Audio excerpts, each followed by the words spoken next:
We are live here for Man United v Everton at the old Dickinson Stadium.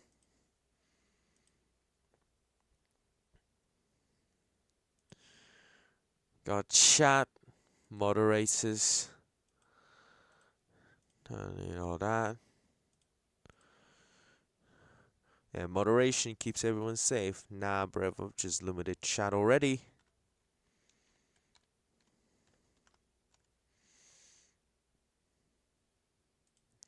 And there is the siren.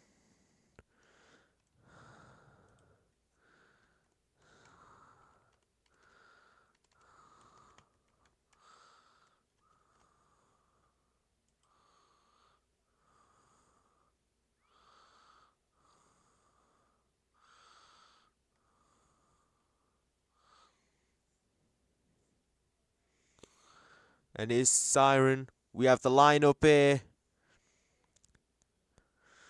Tarkowski and Bruno the Rat leading the two lineups, the two squads here. Light show at the Hill Dickinson Stadium and Z Cars.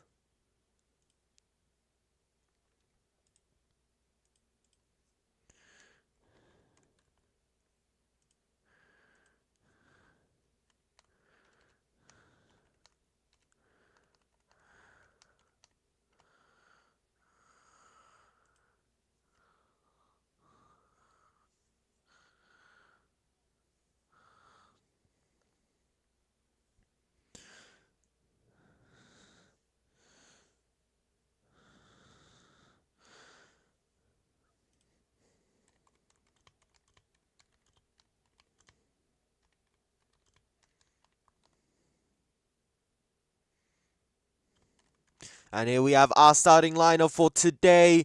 We have, of course, in goal, the ever-reliant Jordan Pickford. And in the defence, we have Garner back at right back, James Tarkowski, Michael Keane, and Jared Branthwaite. Jake O'Brien with a red card. So Garner moves to right back. I thought Patterson would play, but I guess not. Tim Irabunum and Idrissa Gueye here. Tim Irabunum replaces Garner at midfield. In the attacking midfield, we have Keane and Dewsbury Hall. And on the wings, we have Ndiaye and Armstrong. And as striker, we of course have the ever-reliant Barry as well.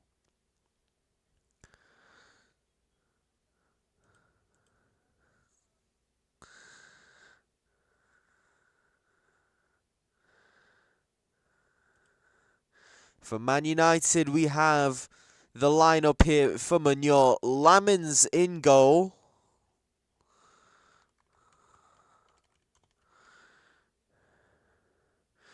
And in defence, we have Diogo Dalot, Harry Maguire, Lenny Yoro, and Luke Shaw.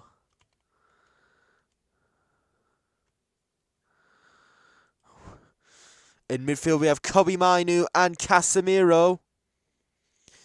And in attacking midfield, we have the captain Bruno Fernandes, wings Ahmad and Mateus Cunha. And at striker, we have Brian Mbermo.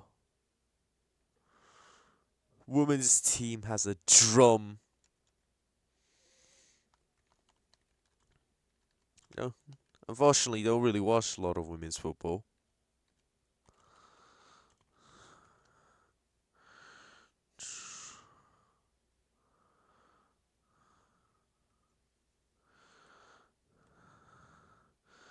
Internet's chase here. I kind of remember the last time, you were there, you were talking about how shit the internet was there. Shh.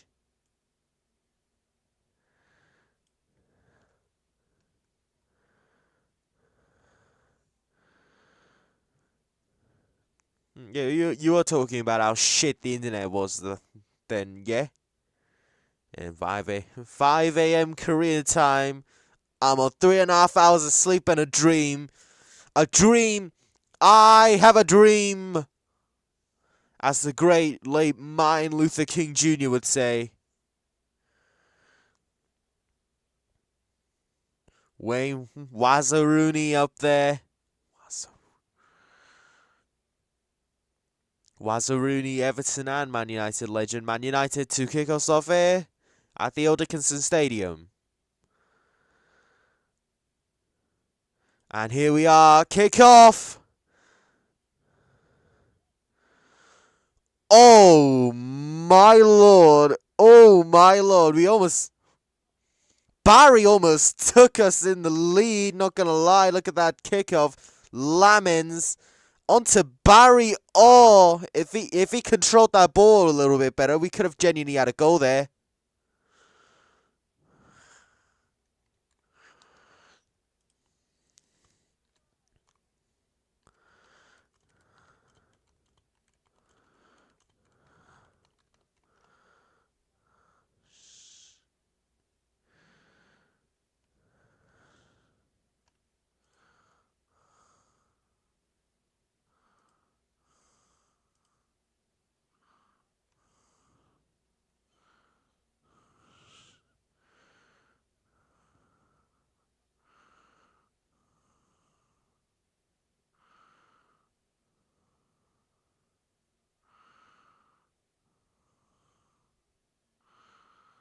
Down in England, the referee for today, by the way.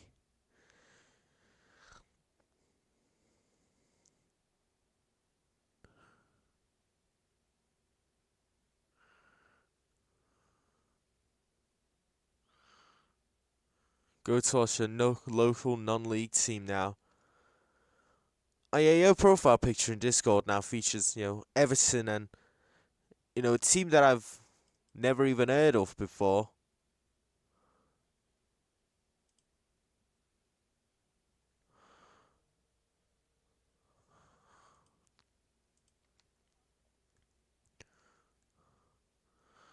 Diogo Dalot to take a throw-in.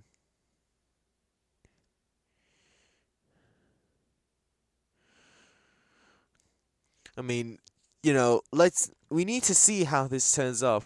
Cold Lower Breck, we secondly Bury FC on Friday. Yeah. Oh man, Bury, the fall that they have had is actually mad. Like 5 years ago they were in like League One, and now they're in like the Northwest Counties league or something. Oh man. Bury's a team that I desperately want back in the Football League. Not gonna lie.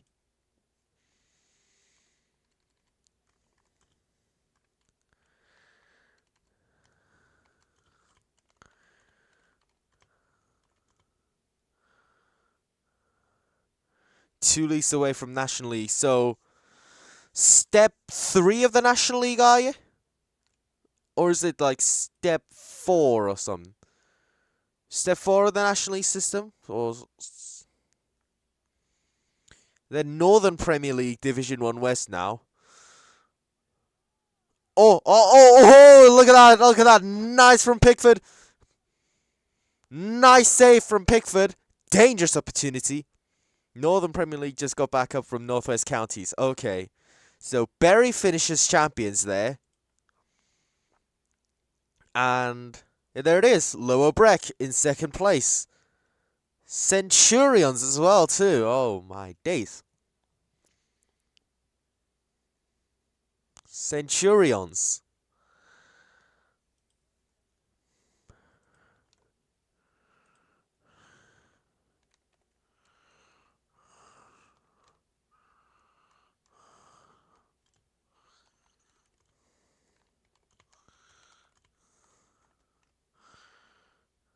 Step 4 we are. Okay, so step 1 is the main National League, and then I believe step 1 is the conference itself. Step 2, Conference North and South.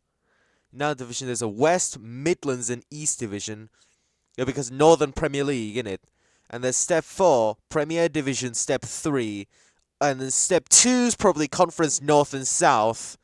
And then step 1 is the conference itself. I am a youngin', but I like to call the National League by the old name, so conference, innit?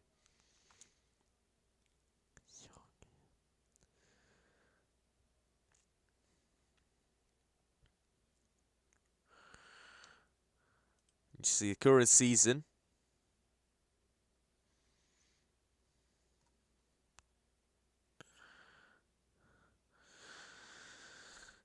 I mean, come on, man. First and second, again, Bury and Low, and as you can see in in the table, yeah, you can see Bury first again, and Lower Breck second. That's according to Wikipedia. Lower Breck is only 16 years old. I'm still younger. I am actually older than Lower Breck FC. Like, by a whole year.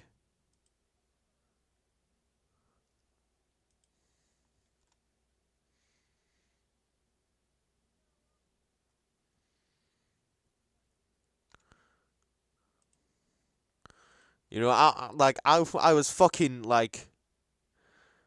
I'm older than Inter Miami though, and most Indian League teams. The Indian Super League is younger than me. Like the whole ass league is younger than me. And anyone who is in like fucking Goo Goo Gaga is probably older than Inter Miami, It's mad. Inter Miami was like, right, who the fuck injured Barry? Well, someone that needs to be killed, of course. Someone who needs to be killed on that guillotine.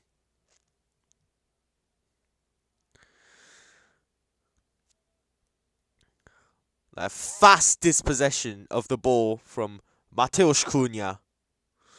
And Barry fighting for the ball, but there's Maguire, the fridge himself.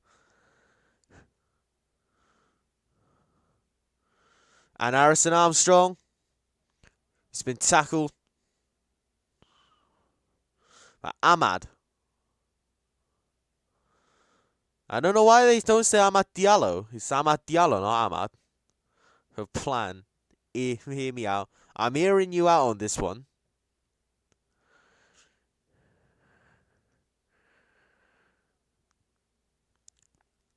Look at that, Unlike some of the games we've had, go to house in 2 a.m. Rope and red paint.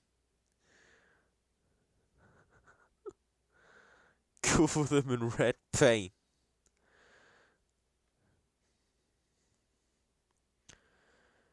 And maybe I could take a bit out of Korean mythology and put up a fucking horse head up there on the door.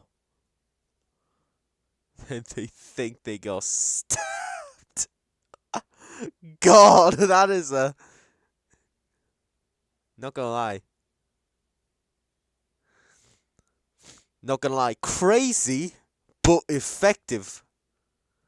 That is crazy but effective. Like, why is a bald Emom Ali Rahman watching down from the stands, Brev?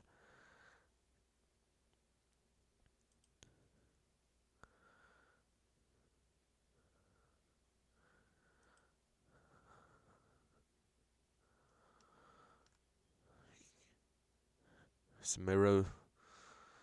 Diogo Dalot, saved by Pickford. Nice one there.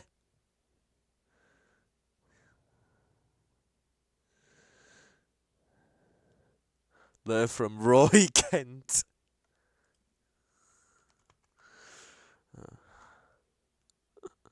Roy Kent. It's crazy. Teaso Bonosh.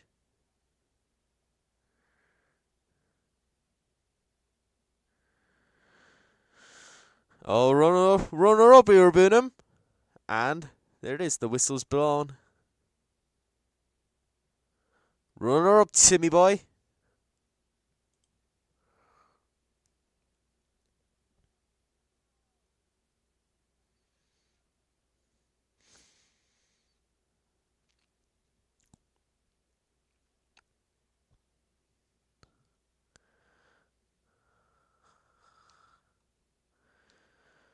I was kind of seeing the Berry Wikipedia page and just saw that there's a team called the Dubai Irish, and I don't know how to feel about it. What do you mean, Dubai Irish?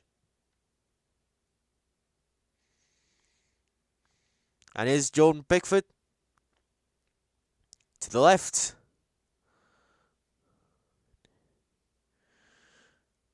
Mbomo. Kino. Having a go at it, man.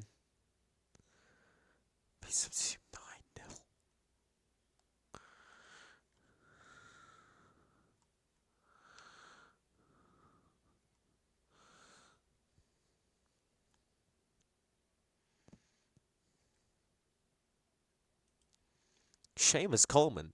Are you crazy?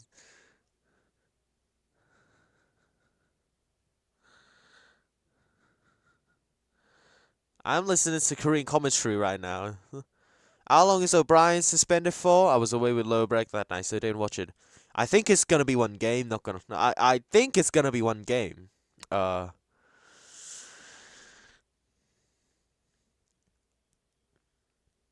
On this day in 2017, Leicester sacked Claudio Ranieri. One of the worst decisions that any football club has made. What do you mean, Coleman? Yeah, I'm listening to Korean commentary right now. The Korean commentators they thought that O'Brien's suspended. They thought Coleman would come in, and instead, Moyes has put Garner at right back, innit?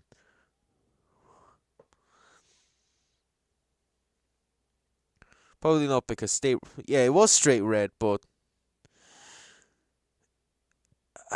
I don't know if he's suspended for 1 or if he's suspended for 3. Momentum, as you can see, Man United have absolutely dominated this game so far. Though Coleman, not gonna lie. I mean, yeah, Garner at right back is something that we've not seen since when? When did we last see Garner at right back? But I'm seeing FODMOB right now, and for the next game against Newcastle, only Grealish is in the injured and suspended players tab, so I think O'Brien is only suspended for 1 game.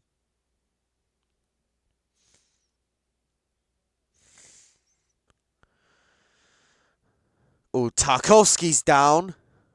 That's bad. Big Tarks is down. I think that is an awkward fall. Not gonna lie, that is an awkward fall. Oh, that is an awkward fall. Medical team on there.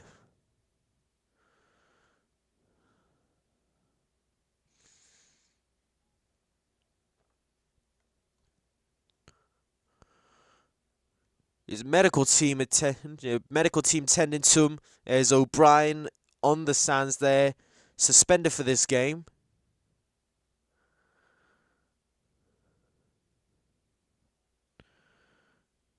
Tarkowski, he is back up. He is back up. Crisis averted for now.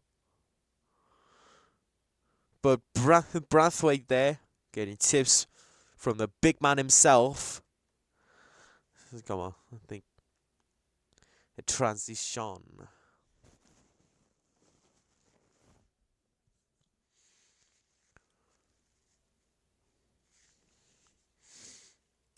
Seshko on the bench.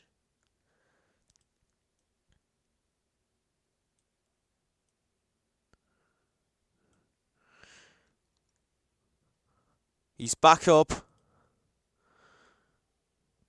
I've said this like 3 times now. It's that big of a deal. He's back up.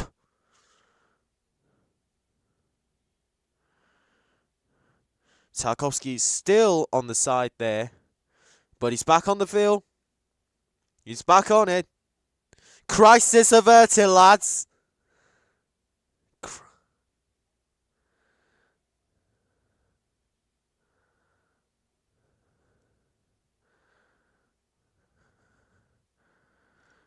Crisis averted.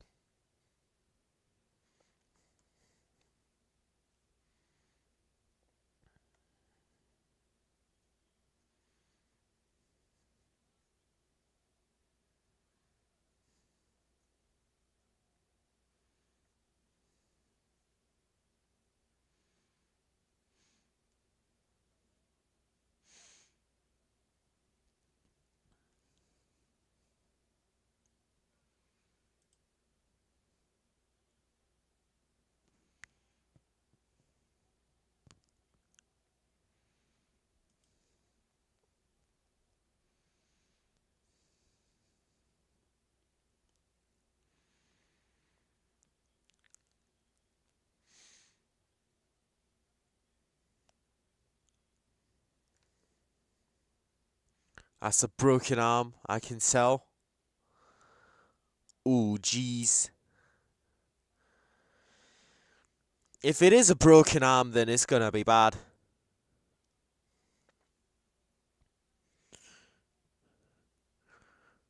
I think if Tarkovsky is unavailable, Branthwaite or O'Brien going to probably take that area. But if Tarkovsky is injured that badly, then Branthwaite or O'Brien could take that position there, and either Patterson or Garner is going to be at right back for a little while. Or if, O'Brien isn't playing centre back, then O'Brien could go back to playing right back.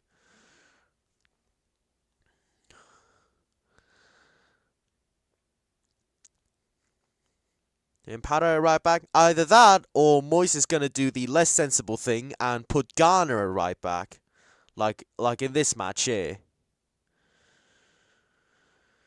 But I think with Moyes' system, I think Garner at right back could be, more common. Although Pato at right back is still the sensible choice.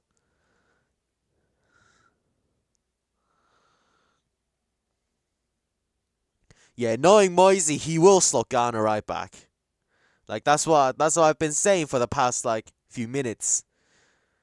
Garner right back is the more, like oh god. Just thinking about it just makes me cough. Whew. Yeah. Although Patterson right back is the more sensible option, considering that man is a right back. Moisey is going to be slotting Garner right back because he's an old head.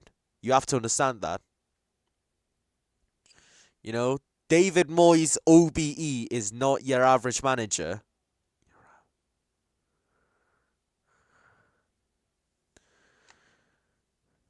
Thinking before the game we should try the 3-5-2 Baines used versus Peterborough.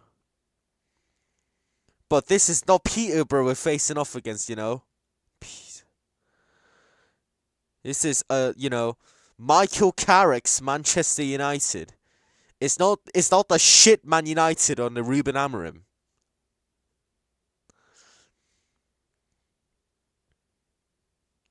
But 3-5-2, that could still work, but, Moisey would never use anything that doesn't involve 4 defenders.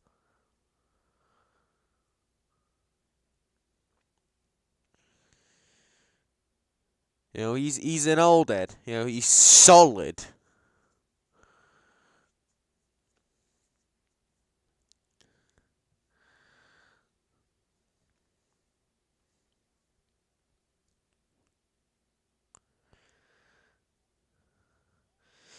Unless there's a fuck ton of injuries, Moisey will never use anything that doesn't involve 4 defenders. I mean, in that game, we genuinely use 4 centre backs. That's the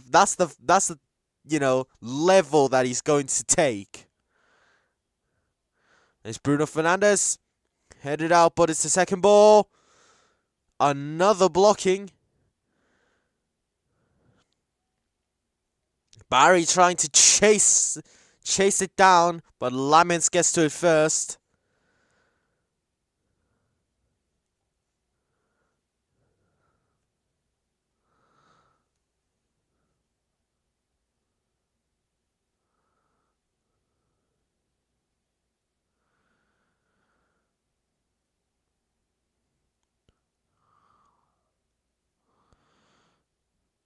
That tight-lipped defense, that is the Everton way. Barry? What? Where? What? Where? Where? Where, brother? Where? That is a collision! That is a collision! How is that a foul? That is a collision! The whole stadium is booing, and rightfully so, because that is a collision, not a foul. In what universe is that a foul? Oh my days.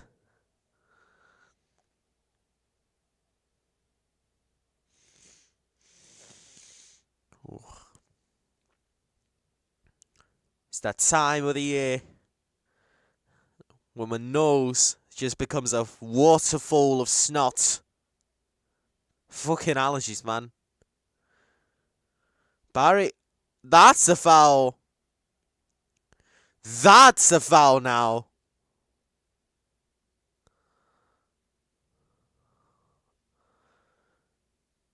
Yeah, that is a foul. And Man United got that foul. You know? But then there's us. That is a rifle foul, but Barry, he's down on the ground.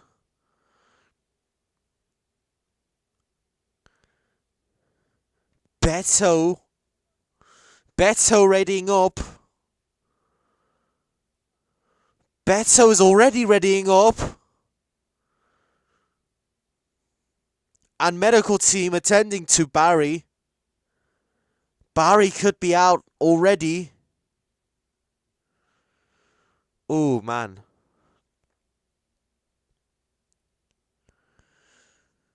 Who was it? Kobe Mainu.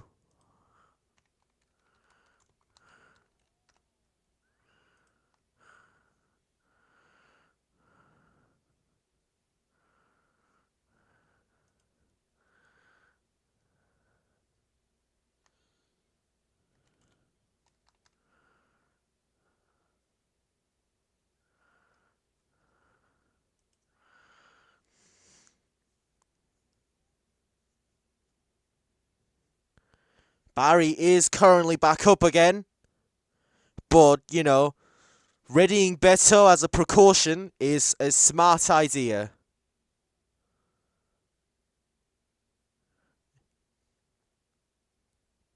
He's taking off his shirt.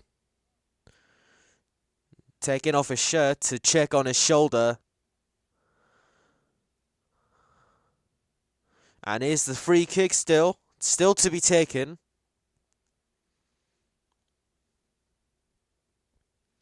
And Ghana with the free kick.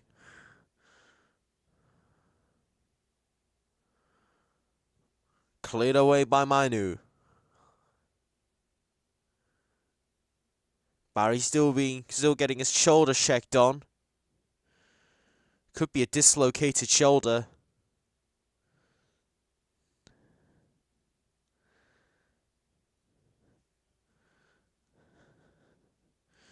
You know, us currently on 10 men, and you know us, we've beaten Man United before with 10 men. But Barry back on. Barry back on, possibly to the delight of all of us. Currently our throw-in, it's Ghana.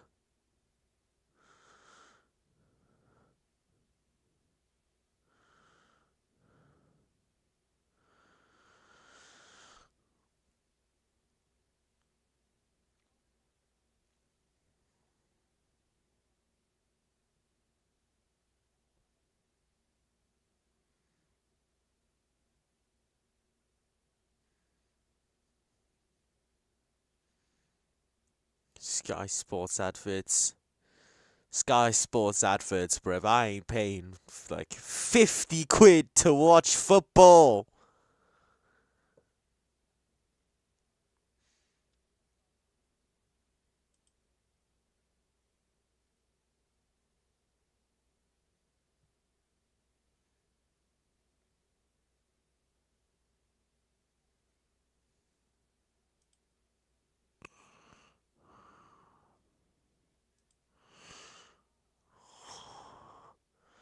Enjoy with his first touch already making an impact.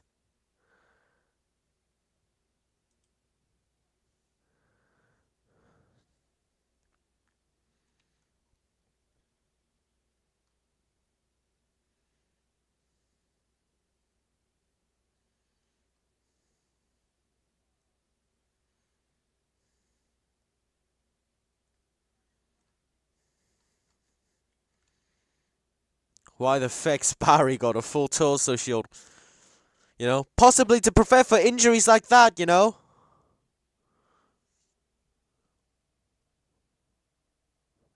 You know, when I get my face all up close and bloody hell, forgot about Njai. I think the time you were missing there. That was like when Njai went to AFCON. Njai went to AFCON, won the whole thing. Now he's back. Scored a goal against scored a goal last match against Bournemouth. Although once again we did a complete capitulation. Fucking hell.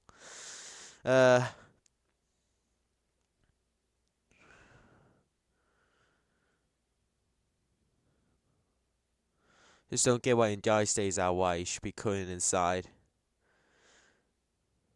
I don't know, it's just, it's probably just Moisey in it.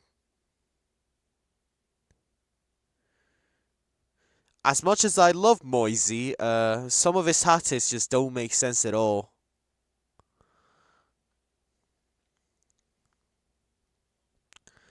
And I didn't watch that match. He scored a goal at Bournemouth, and good thing you probably didn't watch probably a good thing that you didn't watch the match, because I almost died from the stress that I received during that match. I almost died.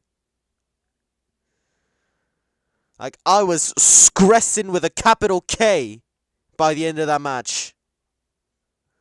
Stress.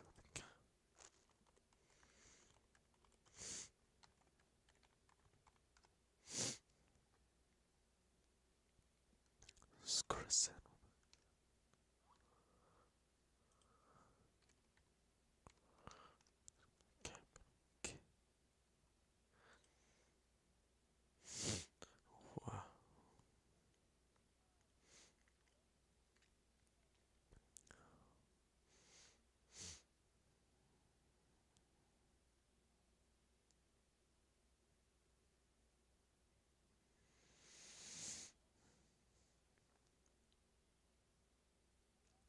Desperately defending, and it works.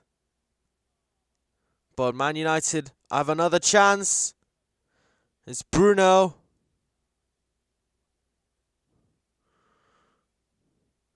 But it's nice defending there. With the run-up, Harrison Armstrong. Barry. Can Armstrong get it? He does. On to Barry now.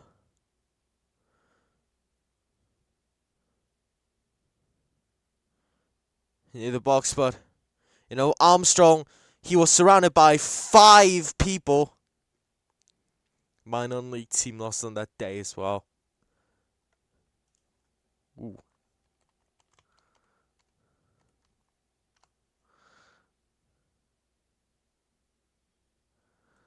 Oh, on sofa score here.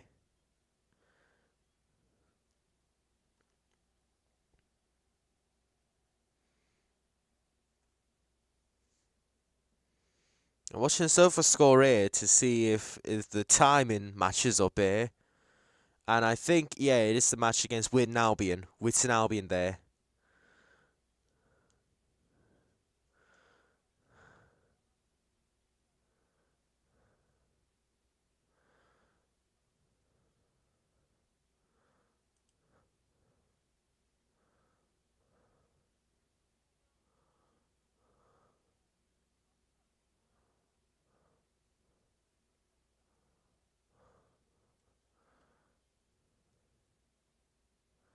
Dodgy refereeing.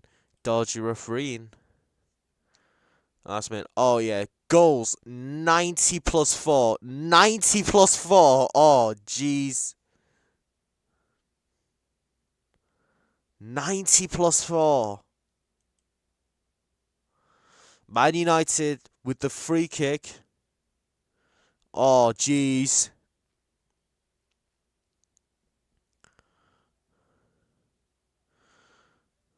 And successfully blocked, but it's the second ball. Ah, wide. Wide.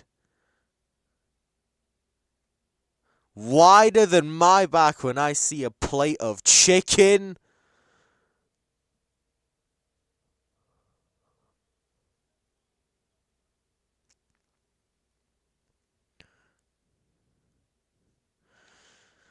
But hey, at least your non-league team there, rebounded from a last-minute 4-3 loss to a 6-0 domination, although, that was against the bottom of the league, almost, but still.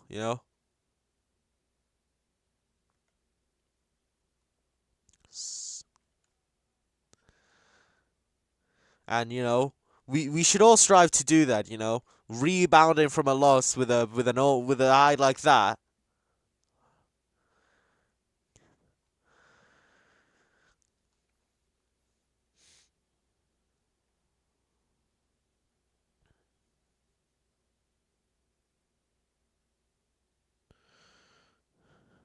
Casemiro,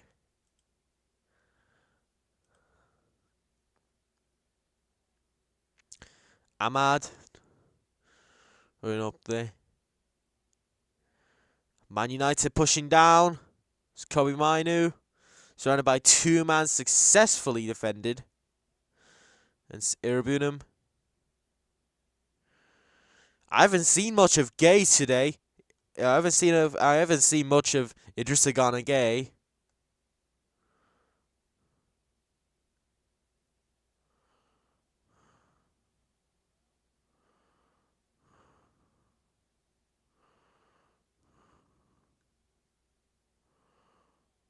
And it's Branthwaite. But it is blocked.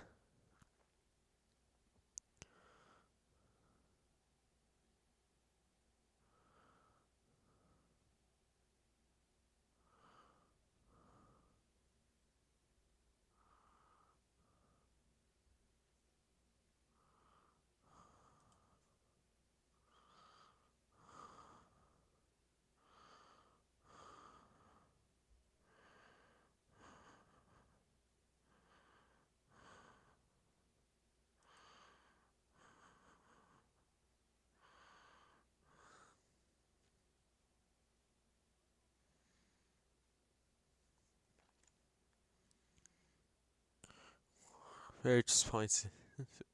Play so bad that game despite scoring 3. Second half, Alex Shearer kept making mistakes. Our striker couldn't get it in. Right wing only cuts in.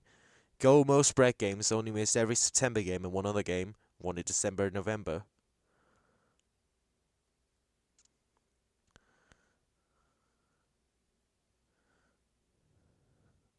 And non-league is, like, in my opinion, where the raw football just comes out, It's like, some of these non-league matches are genuinely very fun to watch. It's like raw, unbounded football, almost.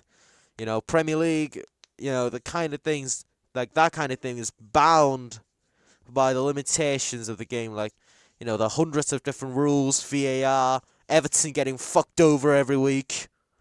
But non-league doesn't really have that, yeah?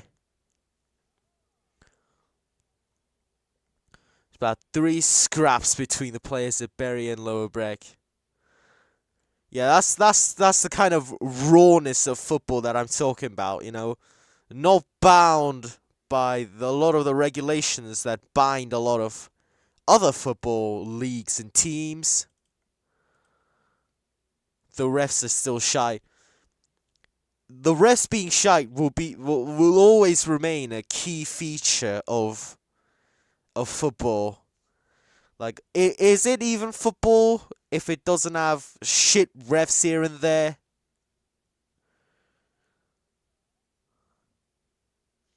Like, is it even football if there aren't shite refs here and there? And Mbermo puts it wide. Kinder Mbermo.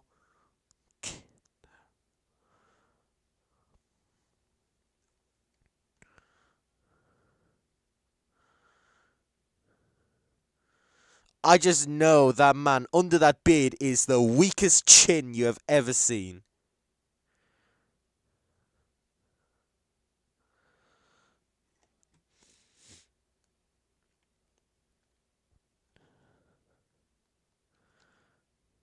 Yeah, Waz is just here to watch the game, Everton and Man United. Of course Waz hasn't played at Dickinson.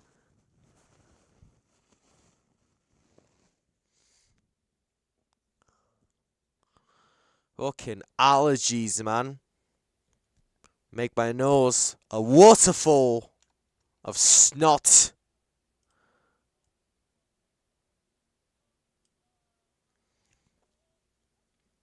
Nice. Tarkowski. Tarkowski.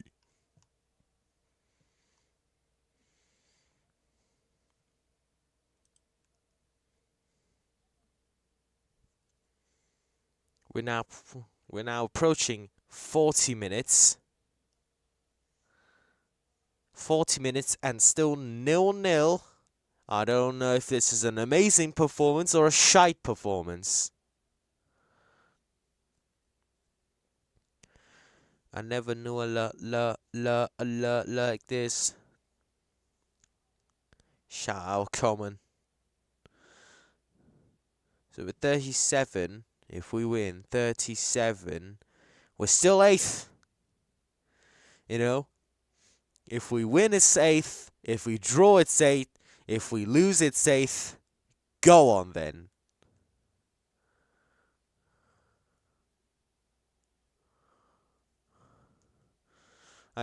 If whatever the outcome is, we're still 8th.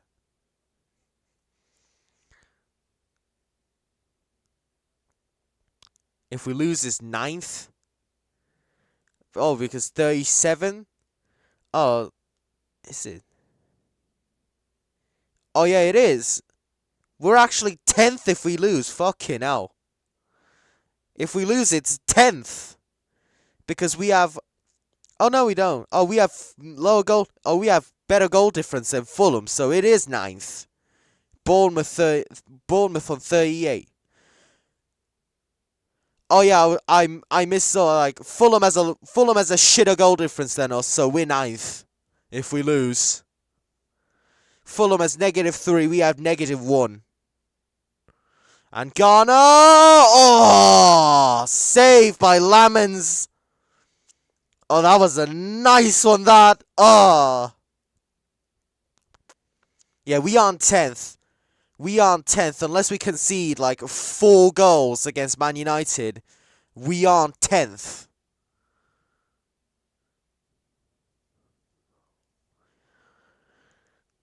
But if we lose, we are 9th. Because Bournemouth 38, we're going to be 37, but we're going to have a better goal difference than Fulham, unless we concede 2 goals or more, it's going to be 10th. And if we concede 2 goals or more, it's going to be 10th.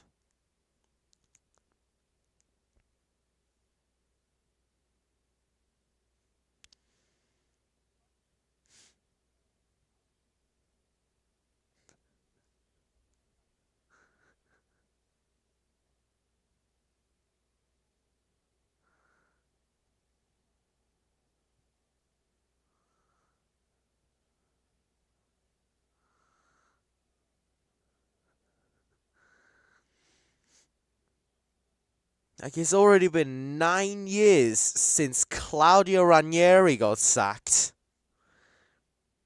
You know? And that, I do believe, was the start of the, fall of Leicester.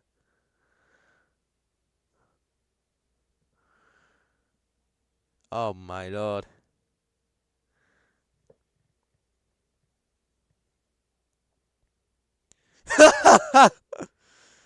Oh. Scrolling through Reddit. Tottenham fans already preparing for the championship. And there's a free kick. Set in. But who can get to it faster? It's Mbermo. Yeah, Leicester didn't fall till lockdown, not gonna lie. Oh yeah, true. But there was signs of fall offage right after Ranieri got sacked. There were signs of fall offage, if you know what I mean. Swear they were third halfway through 1920. They probably were, not gonna lie. They probably were. I need to see, 2019-20. by week by week. They were probably Prem night week by week, yeah.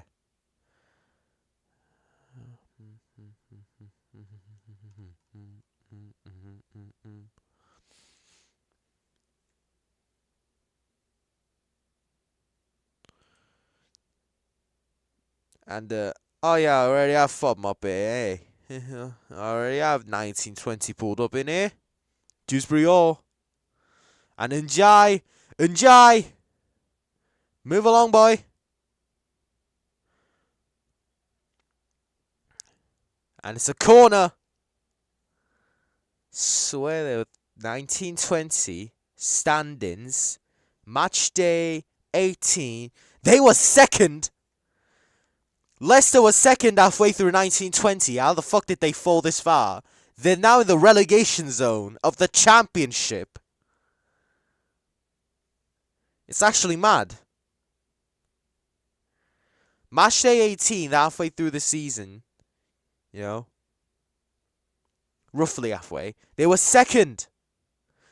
They're now in the relegation zone of the Championship, if I remember correctly. Where was Sheffield United? 1920, when halfway through the season.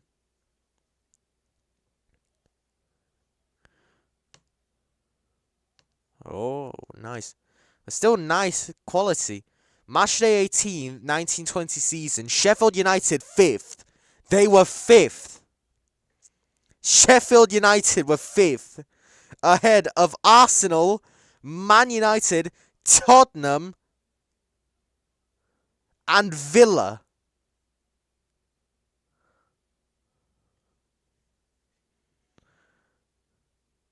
Like, Sheffield United almost making it to European spots is one of the craziest things that have ever happened in football. And it's crazy that Sheffield United now have the same manager they had that season. They still have him, Chris Wilder. It's the third time they've hired Chris Wilder.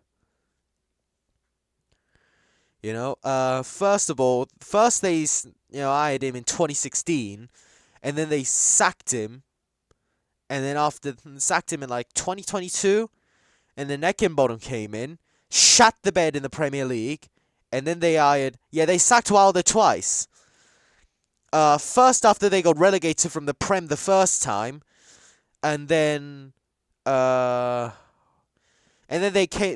got Heckingbottom in, shat the bed in the Premier League, sacked him, got Wilder in, sacked him again after they lost out in the playoffs, hired Ruben Sayes, shat the bed again, and then they hired Wilder again, and Wilder's still there.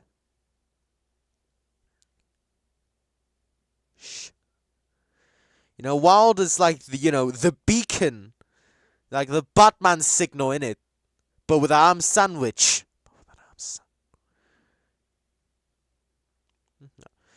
I guess Sheffield United they have a ham sandwich signal that brings Wilder in, you know. But considering the fact that Sheffield United were like bottom of the Championship for like 10 match days before they finally decided to sack Sayers, and they're now 14th. So not really that good, but not really that bad either. And yeah, Leicester are in the relegation zone of the Championship, which is absolutely crazy. 3 minutes of added time.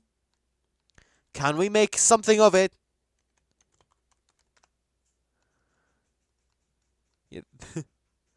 It's still crazy to me how, Sheffield United were 5th with Wilder, and now they're 14th in the Championship with Wilder.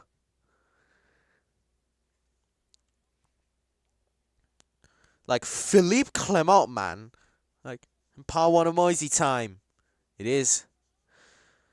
Oh, he's gone over. Cry more, you rat bastard. Cry more, you rat bastard.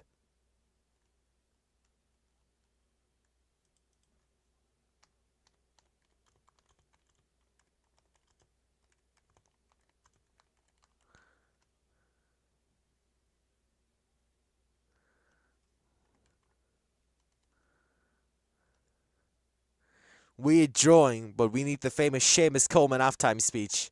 Yeah, that is kind of the only way. you know, there was like a decision after that, that probably didn't go Man United's way, and Bruno Fernandes was absolutely just fucking crying to get a decision in it. Like he always does. And that's the thing I hate about Bruno Fernandes. We had it last season versus Palace and it worked. I mean, true. Seamus Coleman, El Capitano. He's the way.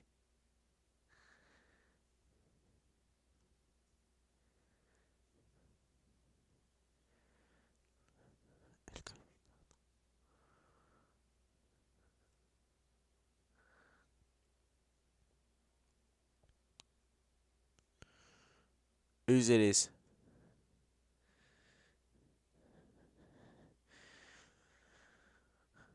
I would bring Coleman on at halftime for Ghana Gay, not gonna lie. Nah, Ghana Gay, he is, I don't know why, but I genuinely feel like he is, there's no other words to put it, finished. He is finito.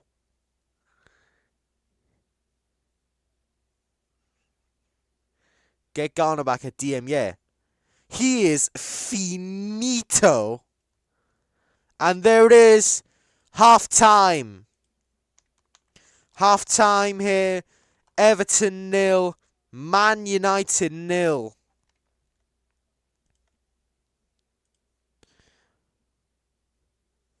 Half time. Everton 0. Man United 0. Could have been a more eventful first half. Not gonna lie. We could have done better, but we could have done worse.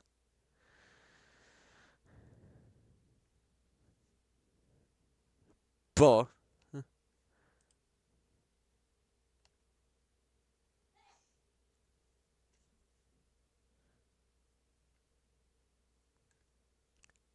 want Carragher to tell Gay to leave footy before the footy leaves him.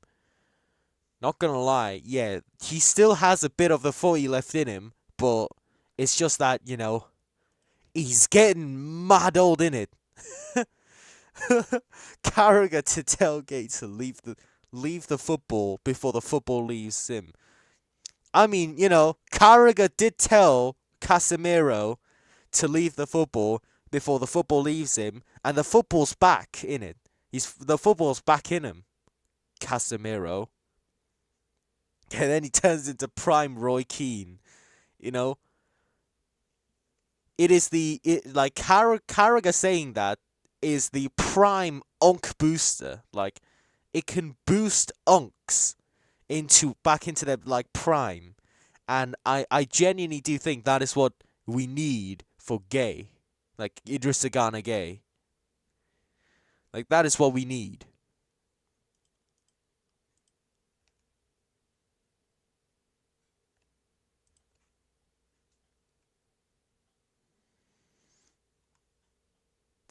To be fair, I actually think Gay is the modern day Roy Keane. I mean, could be. Like, the aggression bit could need the aggression bit could need a little work in, but stupid fouls, mid performances, great tackling. Why the fuck was he booing? Because we aren't winning. Because we aren't winning is the only answer to that.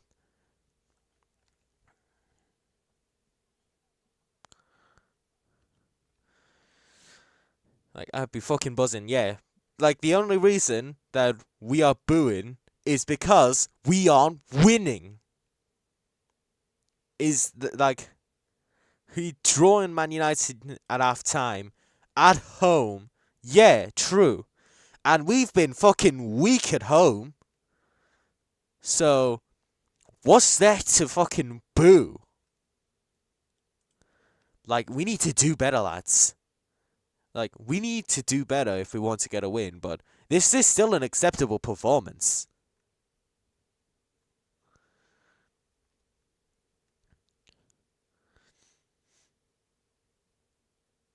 "14th in table at home, 5th away." Yeah, our home form is shit. Still.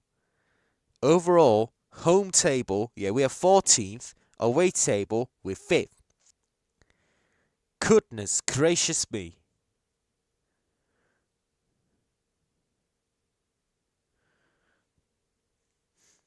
One of the things I like to do when I have nothing else good to do, especially at times like this, is look at the championship table. And it is still so wild to me that Coventry City, you know, led by the man himself, Super Frankie Lampard, top of the table. We might see Coventry back in the Premier League.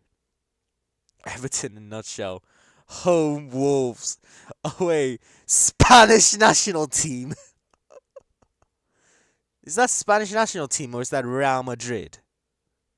Like, what's the M? Like, not gonna lie, that is actually true.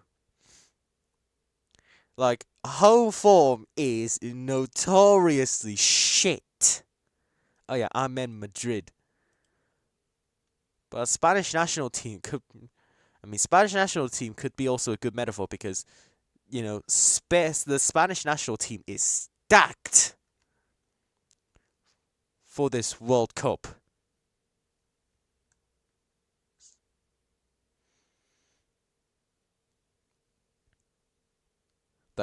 Like the Spanish national team are stacked, not gonna lie. And a lot of them are probably gonna come from Barcelona. My granddad used to be mate with a Coventry player's dad. You know, probably back then Coventry were in the first division. Not gonna like if I believe correctly, this was also back then when Coventry was in the top division. Like, Coventry played 34 seasons in the top division, and all of them were consecutive, 1967 to 2001. And then they got relegated, and we haven't seen their face since. They actually went all the way down to League 2. Yeah, Bobby Thomas, I need to search that up. Thomas.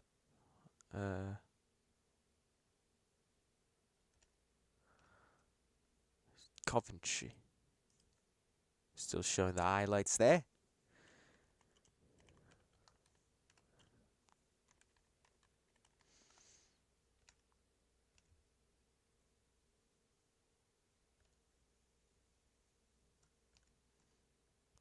Yeah, here it is. Bobby Thomas is an English professional footballer.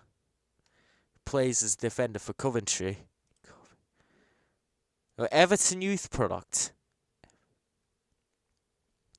Was at Burnley for a little bit there, going on loan everywhere, including to Barnsley, which, aka hell, before moving on to Coventry City. Like, seriously, it still baffles me how Coventry City went from, like, being at the bottom end of... Be right back, getting title roll.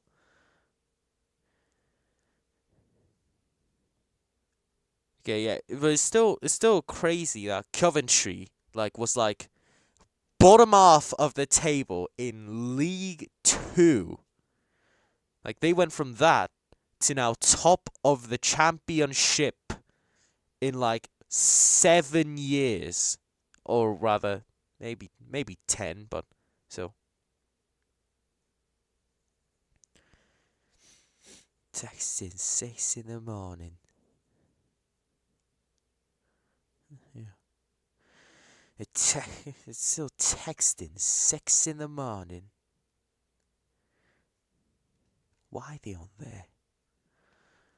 0-0. Possession 38 to 62. Shots 2 to 7. Shots on target 1 to 2. Bass 6 to 7. Is our stats. 38% possession, 2 shots, 1 on target. Pass success rate 73%. 1 corner, 1 offside, 8 fouls. Goodness gracious. Now who the hell is this? Emailing me at 11:26.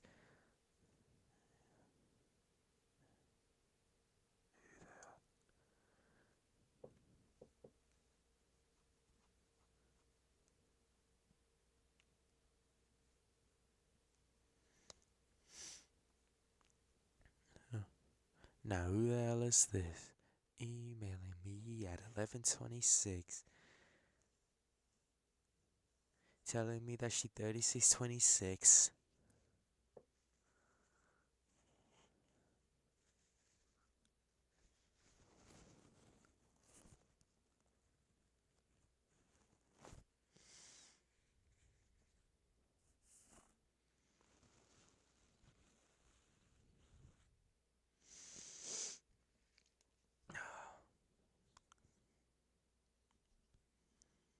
Fucking allergies, man.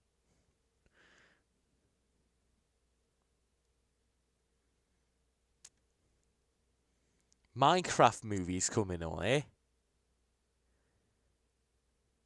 Minecraft movie.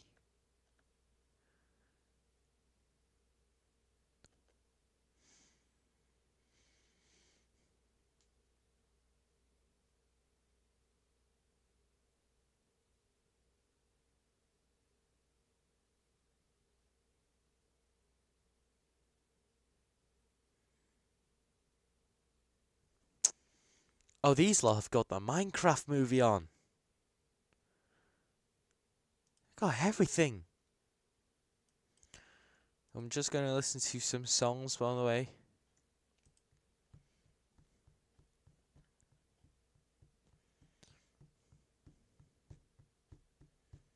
Oh, fucking hell, not the...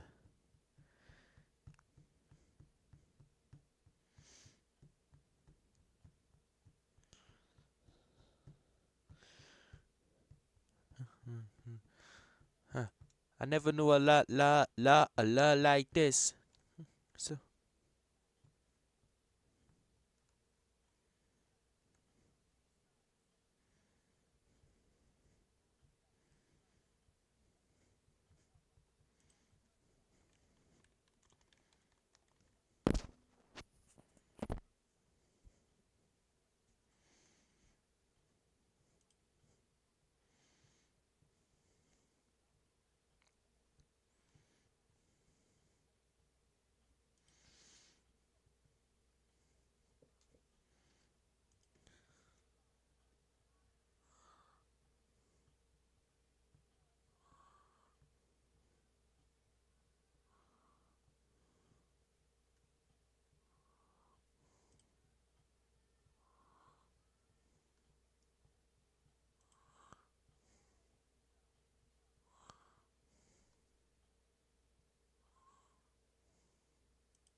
Can't believe it's 6 in the morning.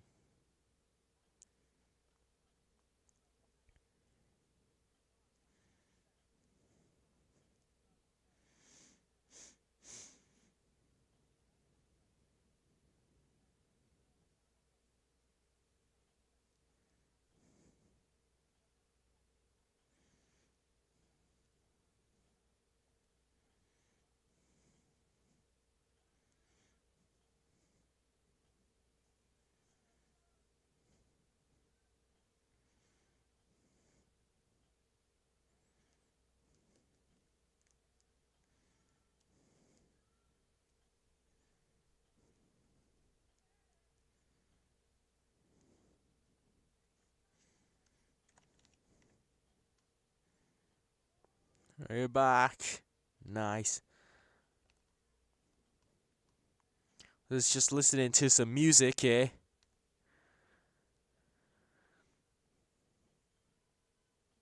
You know, when I have nothing else to do, I just look at, fucking tables and stuff because I'm addicted to tables.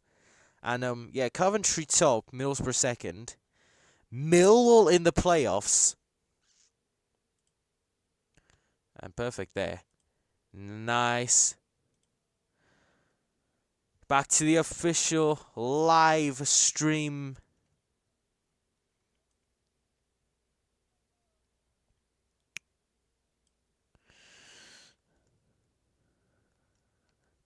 You're back. You're back just in time, for the match.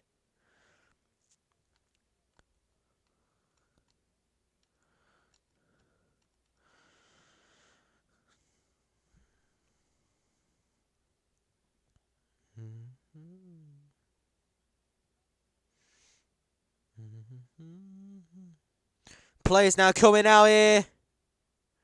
Getting applauses. Nice. It's a grand old team to play for. It's a grand old team to support. And if you know your history, it's enough to make your heart go. We don't care what the red shites say. What the fuck do we care?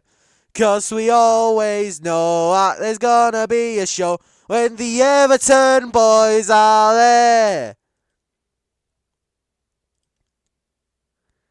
It's a grand old team to play for. It's a grand old team to support. And if you know your history, it's enough to make your heart go. We don't care what the red shites say. What the fuck do we care? 'Cause we always know that there's gonna be a show when the Everton boys are there. I have a question. Is there a better team than Everton on the Don Carlo? I don't think so. Well, first Everton on the Moisey, probably a better team.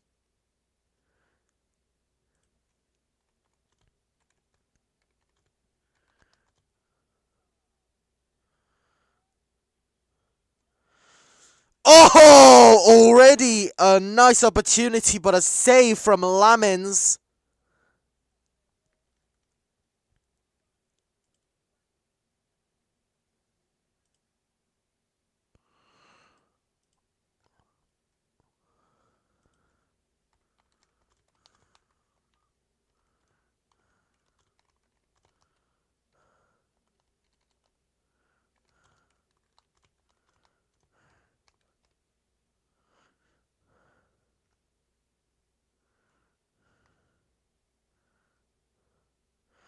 Yeah, fuck's sake, yeah, it was a save from Lamens. Nice little opportunity there, but unfortunately did not come to light.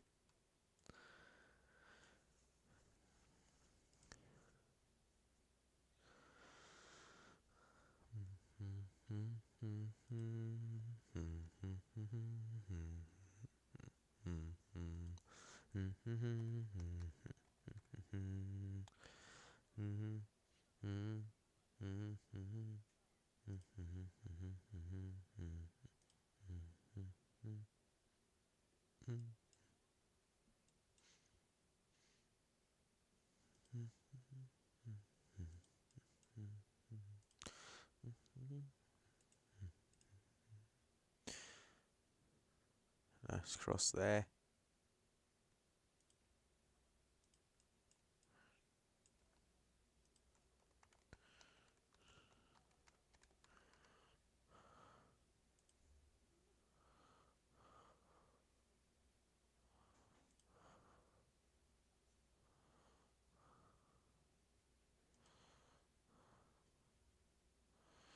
Dewsbury all.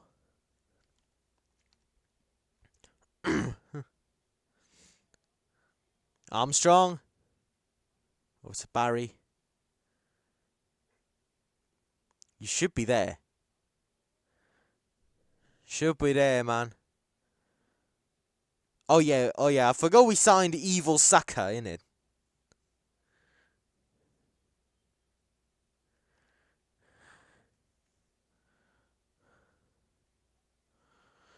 And it's Ghana. Ah, Maguire. The slabhead himself. Slabhead.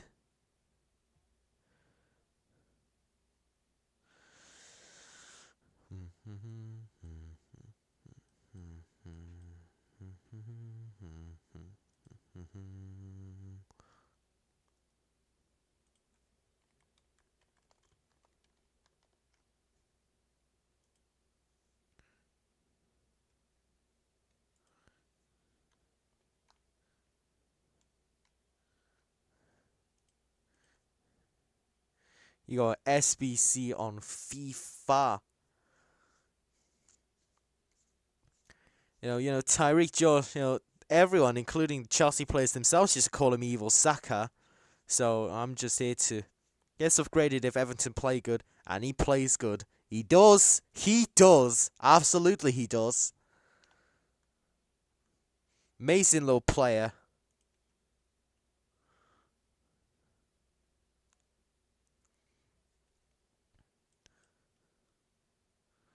He's like fucking so small. Nice. Nice. Ah.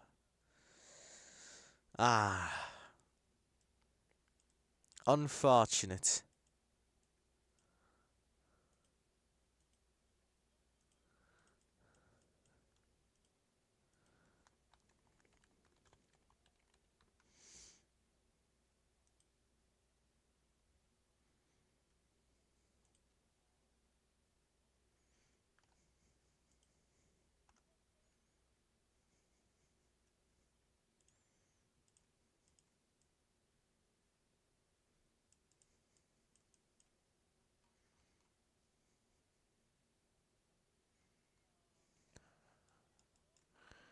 My new. Oh! Hey!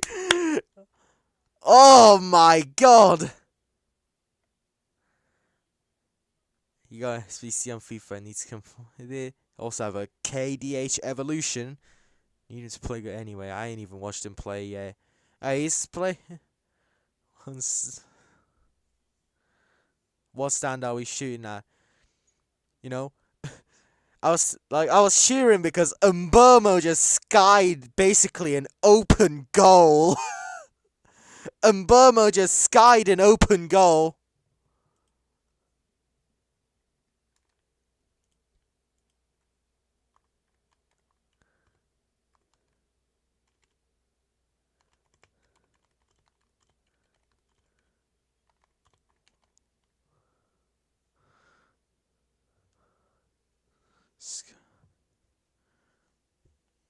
He's turn this bloody thing off. Yeah.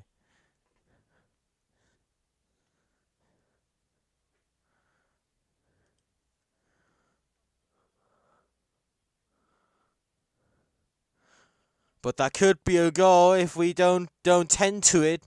Brathwaite. Nicely done. There's Casemiro, but look at that nice bit of defending there.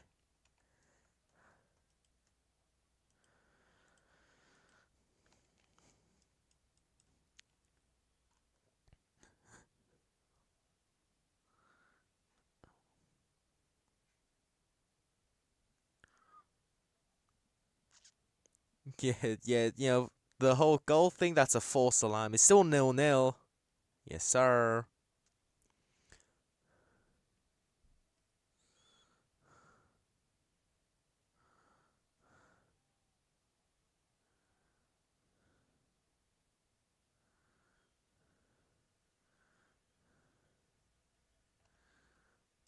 God.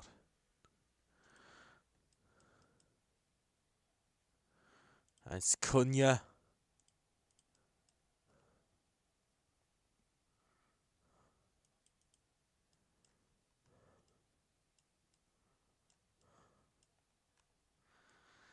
And it's Dewsbury all. Ah.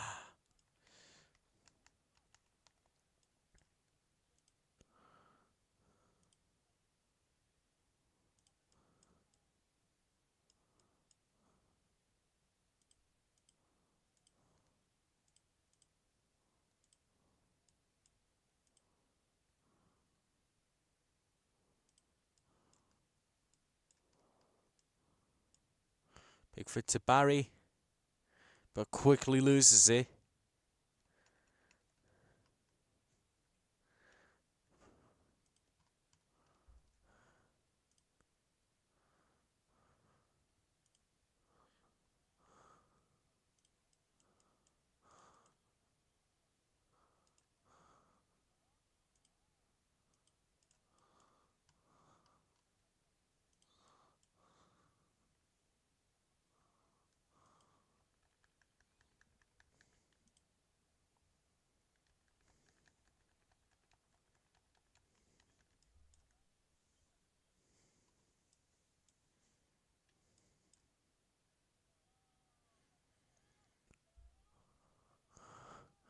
Oh, nicely done from Keno. Nice little bit of defending. Finally, some defending from the big man. The movement up still. Kobe Mainu.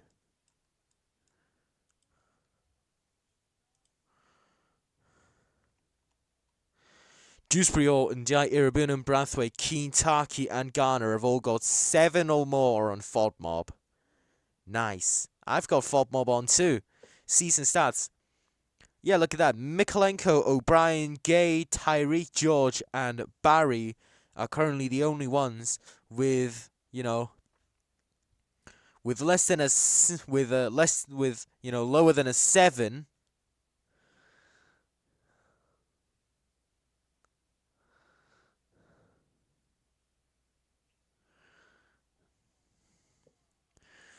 Arson Armstrong, Dewsbury finishing's a bit shite. Finishing is a bit shite, unfortunately.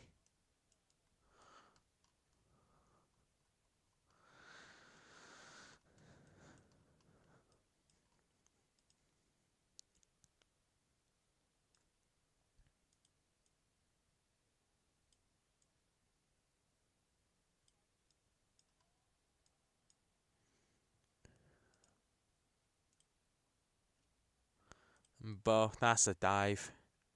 What's that? What's that? What's that? What's that? A collision? They say a dive, you idiot.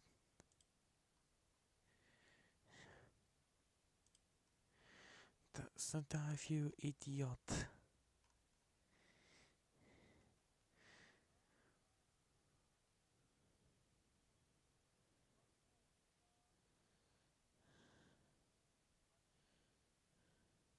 Yeah, that's a dive.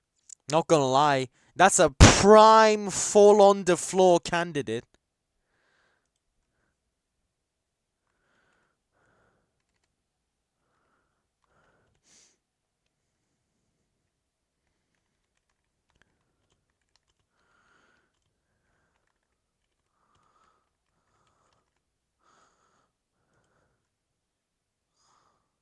And there it is, Benjamin Sheshko, ready.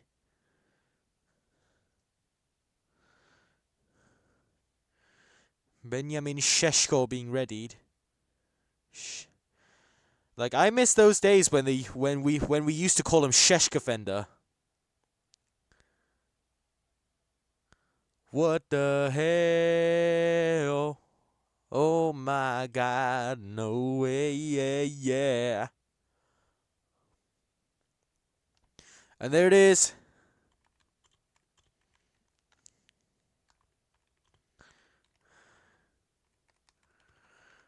Why the hell's Burma rubbing his head? He ain't got any! He's just feeling his bald ass head, you know? He's just feeling it. Benjamin Sheshko has gone and been subbed on. Sheshko. I miss those days when we used to call him Sheshkafender and shit like that.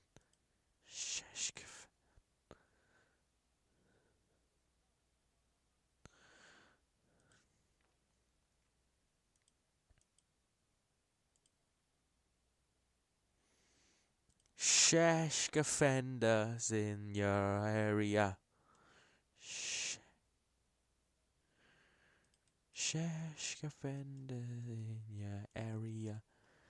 Sheshkafender, Sheshkafender, Sheshkafender in your area. Sheshkafender. Baldy Waldy over there. What's it like? I have no way. Go, because I'm not bald. You call him Baldy. You know, like if the only people who know will know the the infamous clip. You know, I don't call him Baldy. Baldy.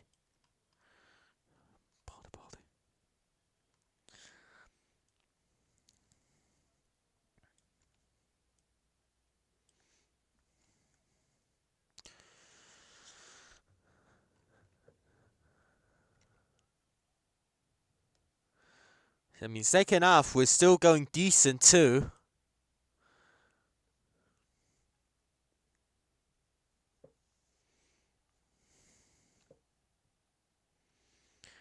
Garnegay slipped twice this half. I don't know if it's the weather or if he's really, Slippy G reincarnate. Slippy G.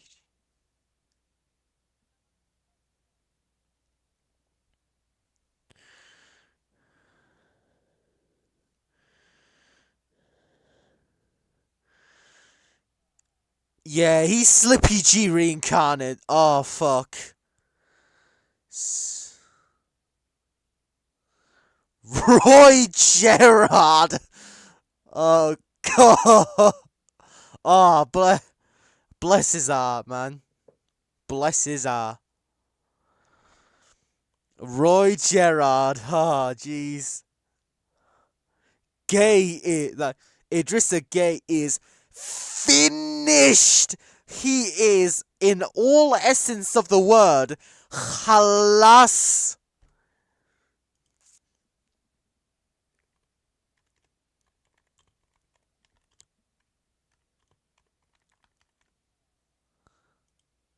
He is in all essence of the word halas.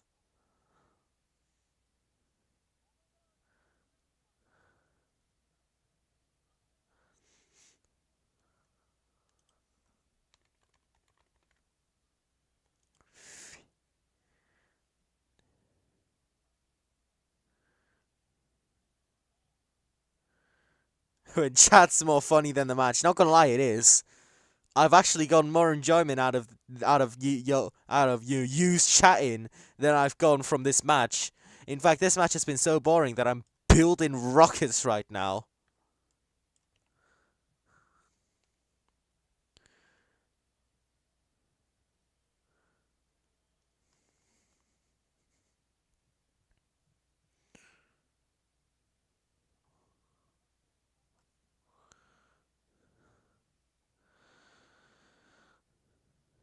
Nice, a long one.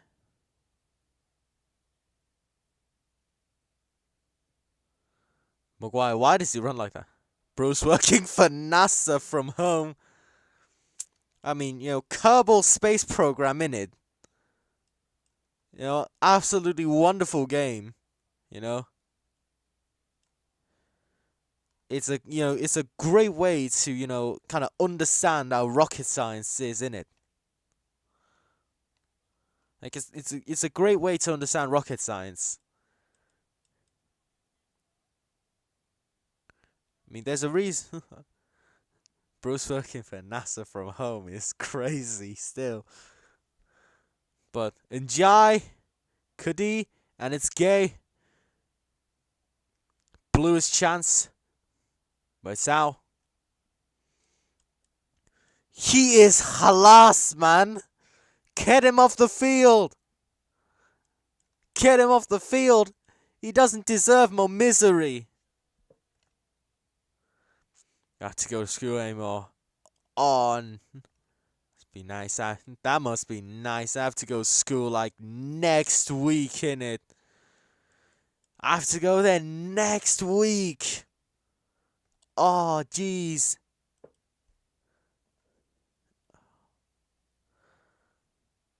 Then next week, start of March. God, no. Dewsbury Hall. Luke Shaw. Luke Shaw? I thought he was dead. And it's Garner. Crossed. Armstrong. Where's he gone? Branthwaite. Dewsbury Hall. Oh! Oh, that was a close one. That was a close one. That was a close one. Here we got kicked out. Because my school is basically prison for kids. You know, if you think this is prison for kids, like, imagine the scenes, like, you know, South Korea. You know, you spend your entire time in the school system preparing for one exam, and if you fail that exam, the only thing you have left in life is to kill yourself.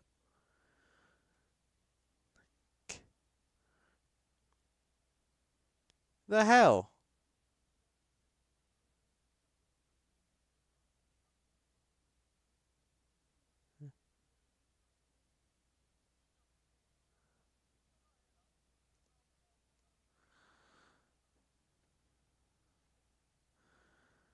Oh, part of the plan seems. Did you do that exam yet? Nah, no. But it's coming. It's 2 years from now for me. No, you spend your whole school system, like the whole time in the school system, preparing for one exam. For me, it's like a year away. Like, it's like 2 years away from me. And if you fail that exam, you're basically considered you're basically considered a useless low life, you know. It's like that. It's like that. You know, meme. You know, the black guy saying you should kill yourself now. It's like that meme. It's that meme, but in real life. It's a sad story. You know, South Korea. You know, the Korean Peninsula. Pick my GCSE options in 2 years. Nice. Cunha had a nice little run up there, but 3-man tackled him. No foul. Good. Yes. Pick my GCSE options. For me, that exam, the CSAT, like, you don't get to pick the options. It's just, you know, whatever the you know, the system gives to you.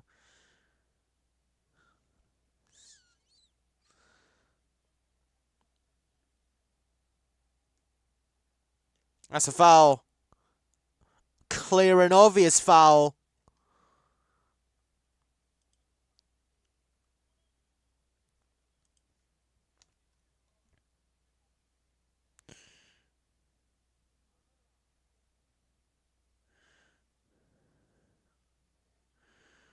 I don't know what to pick, though. Not gonna lie, you know, if go to, just pick whatever you like. Everyone tells me geography, but that's my worst subject. Well, then don't listen to everyone. Just pick whatever you like and whatever you're good at.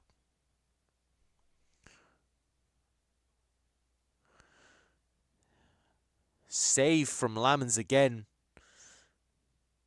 We must pray for success. I don't care that it has a small chance. You know, 2026. It's like it's only been 2 months, but it's a year that's been full of negativity. We need some positivity in life, you know? We need that positivity in it, you know? You know, we don't want to get, you know, we don't let negativity, you know, take control of us, because that's how you become slaves to the system. It's that positivity we need. And evil Saka, Tyreek George. He's got the shirt on. I think it's going to be our first substitution. He's going to be the first substitution. Who's he coming on for then?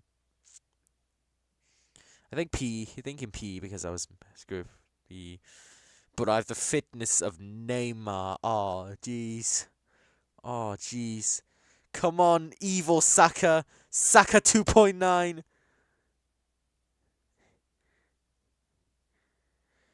He's got the shirt on and everything. It's just a matter of time before he comes on.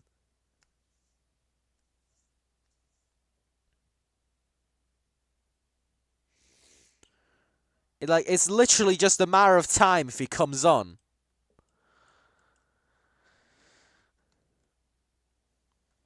Oh, there's a scrap. Slight scrap between Armstrong and Bruno.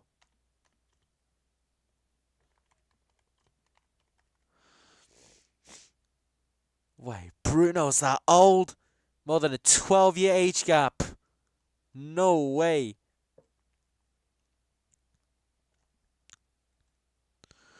Eating the stove. No way. Love one of you fucking headed hoes. No way.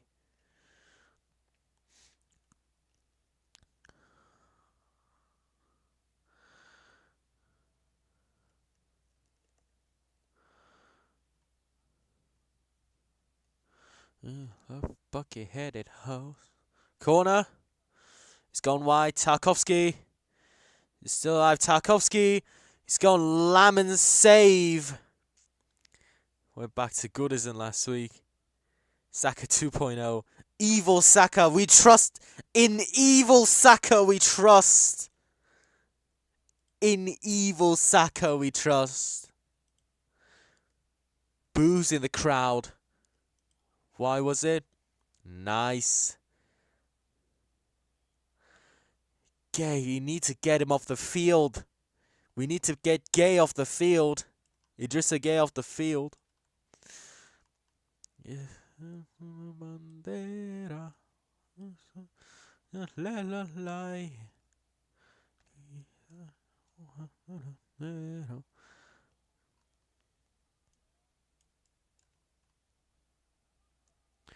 Ghana. Oh. And it's Cunha.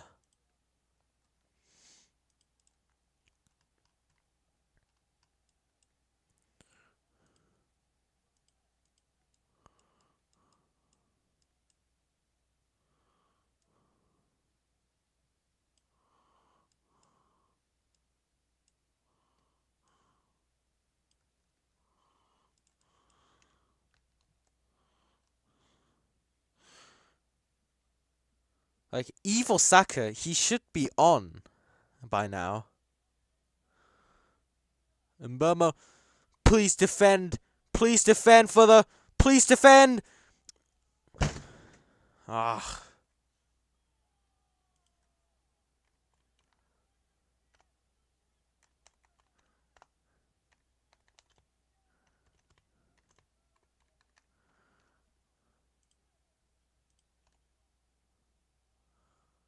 Fuck's sake.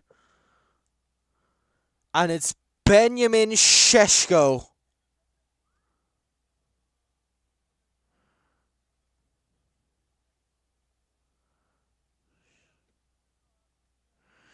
It's Šeško with the goal.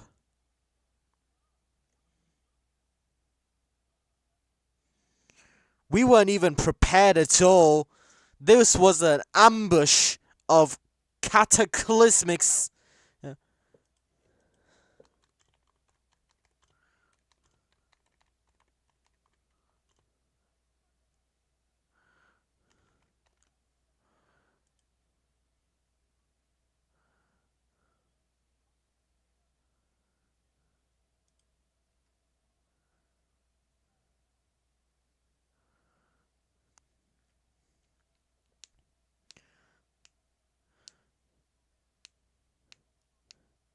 And there it is. Benjamin Šeško officially recognised as the goal scorer. Oh, jeez. Tyreek George.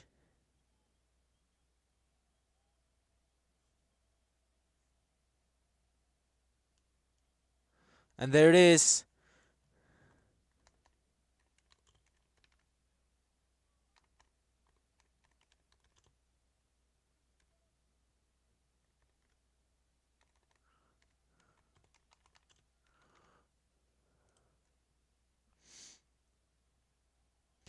Now that we have Evil Saka on, we need to do better.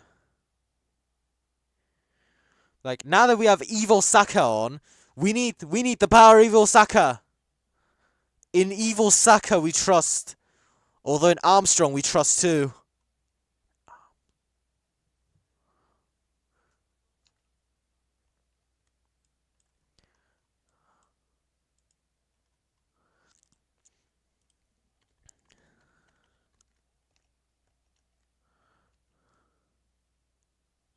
And another corner. Still have plenty of time to get an equaliser, but it's a save by Lamens.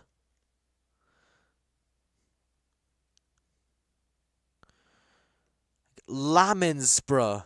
Like...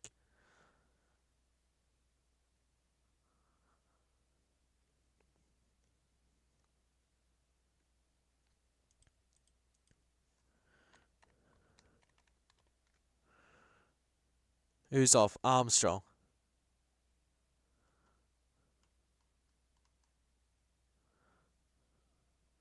Thank God.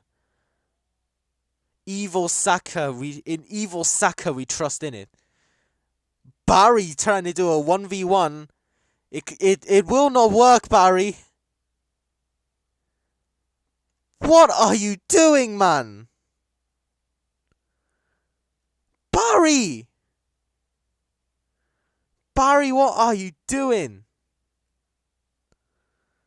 You can't do that.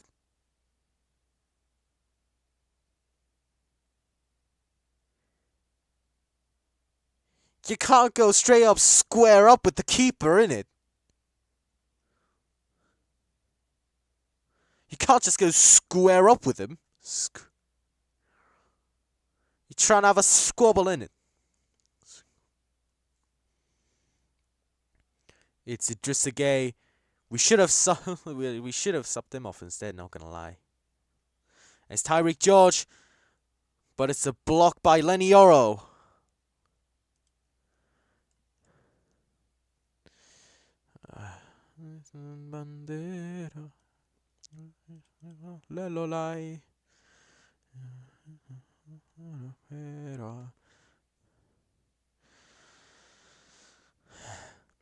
Still 15 minutes left, lads. Still like 14 and a half minutes left.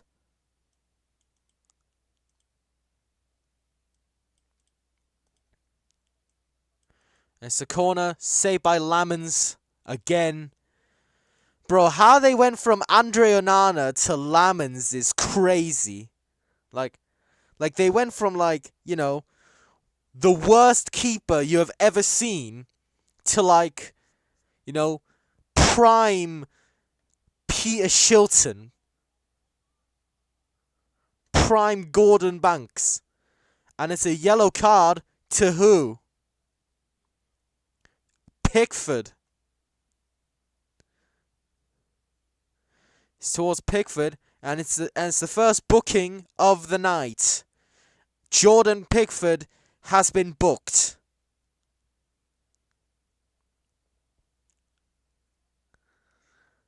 Although FODMOB has... Oh, there it is. Jordan Pickford has been booked.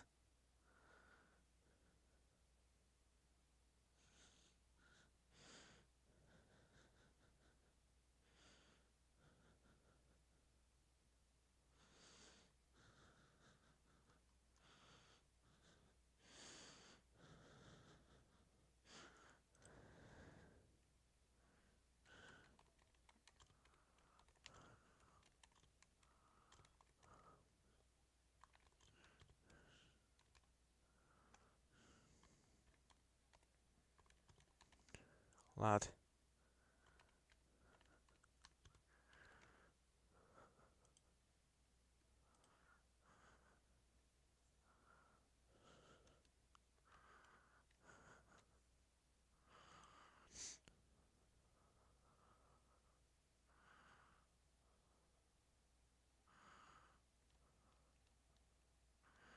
Descent.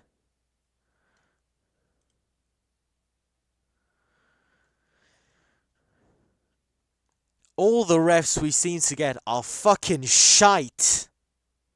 Every single one of them.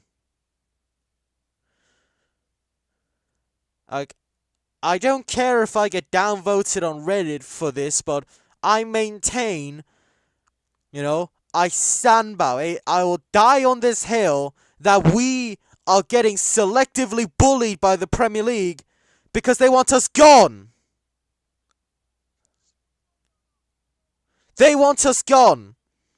And the Premier League does not hide it. That's why we're getting all these shit refs here and there. The Premier League wants us gone because we don't make money, and they know it.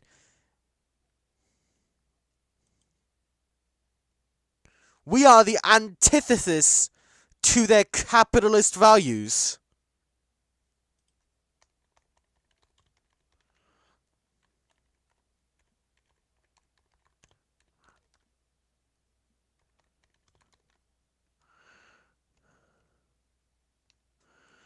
Beto coming on.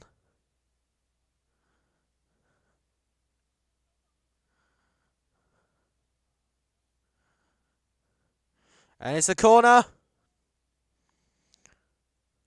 Ay, ay, ay. And it's Idrissa Gueye with that too. Get him off, man. He's washed to the core. Why Beto? Why two strikers? Moisey. It's that can only be explained by a Moisey.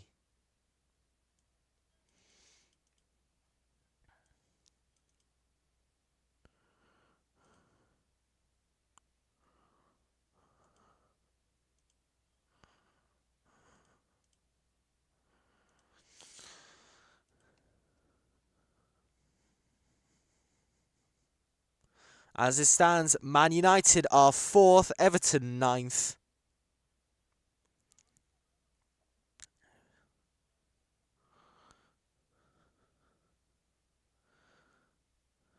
Like, it could go just as 1-0, or it could go the Brighton way, 90 plus 7 equaliser.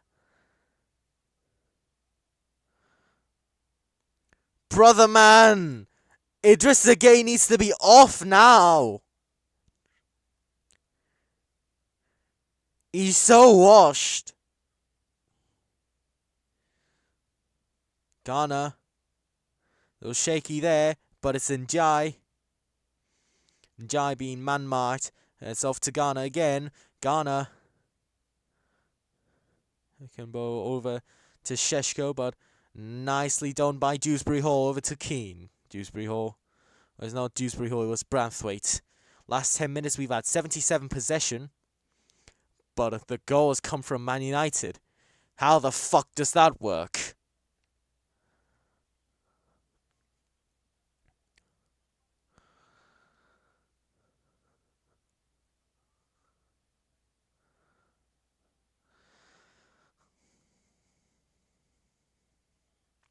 Branthwaite cross. Maguire with the block. It's Njai over to Gueye. It's Ghana Gueye. Slipped again. He's so washed. And it's Ghana.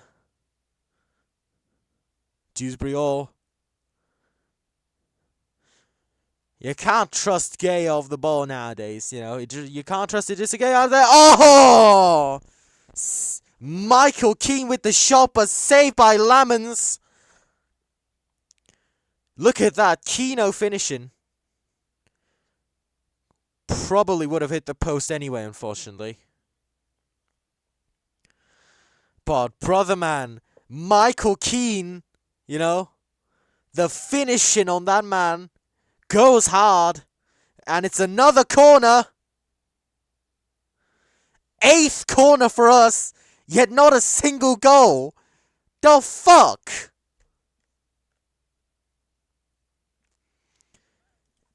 Eighth corner for us.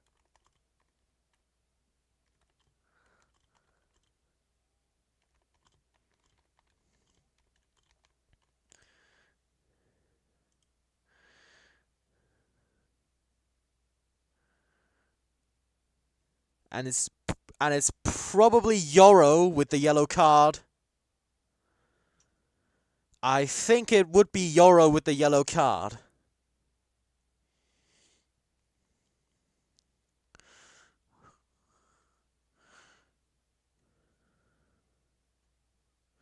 And we've completely blocked him off. Can we do it? It's gone over.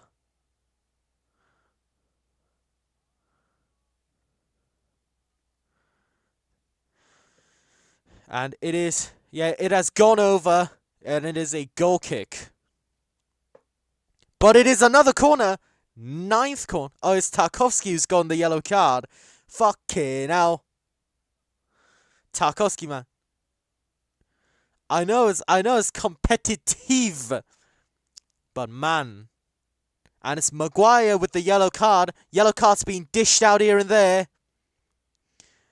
Yellow card's being dished out like dinner plates.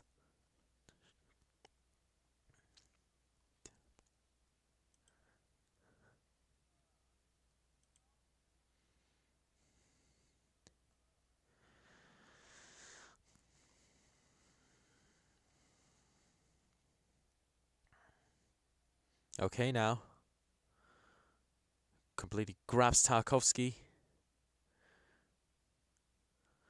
And can we do it? Here's the corner with the Ghana. Ghana with the corner. Lamans with another save. Lamans with another save. It's prime, prime Gordon Banks over here. And it's Gay. Easy save for Lamans. He's doing the Pickford tactic.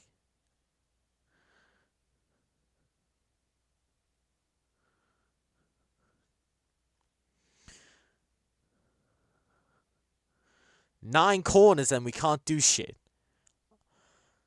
I think it could... the refs being shit could be a factor, but also the fact that we can't do shit. The attack needs a reform fast. The attack needs a revolution, and it needs to be televised. And it's Idrissa Gueye again, and it's over to Njai, Senegal, Kem.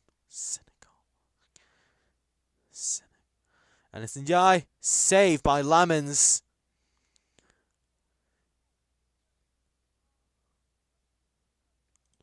Lamans, like, how is this man doing all this? And he's only 23? Yeah, this is the next goalkeeping talent. This is 100% the next goalkeeping talent.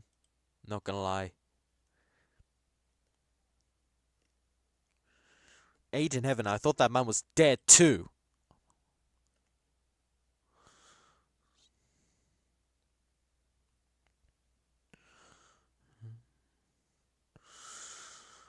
4 minutes remaining of regular time.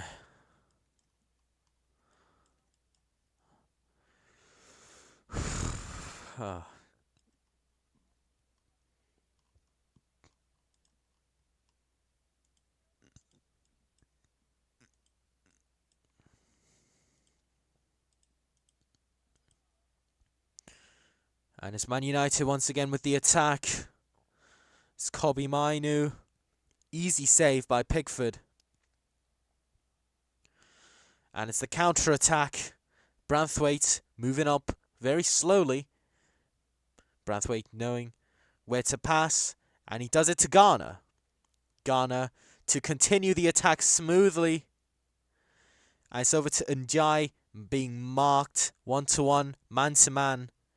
And Njai decides to go over to Gay. Back to Njai.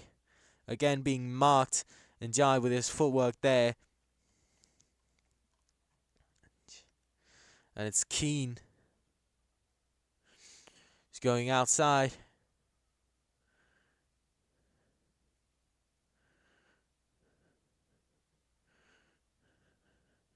Man United tight defense here too. Here's the advance. And Barry.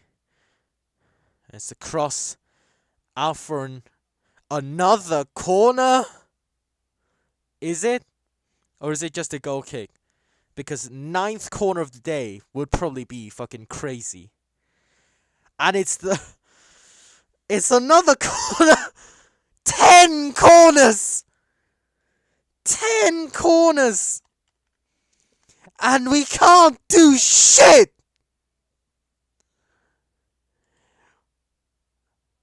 Corner. Headed. And it's Dewsbury All. Njai, can he catch it? He can. And it's Gay. Maguire. No. Slabhead Rejuvenate. Where? And who's it for?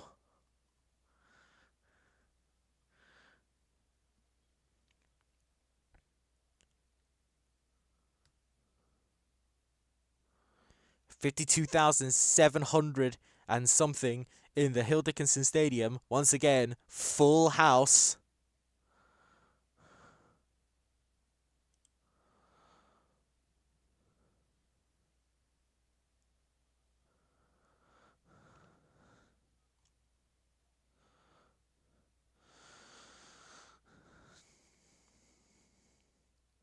And it's Maguire. The free kick. There's Keane header. It's Dallo. Man United's first corner comes in the 90th minute. No, seriously, this is Man United's first corner of the night.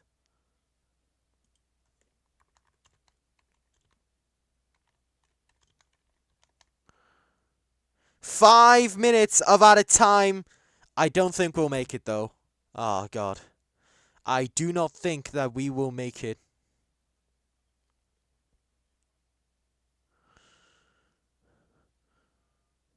Man United with a short corner. Immediately goes out by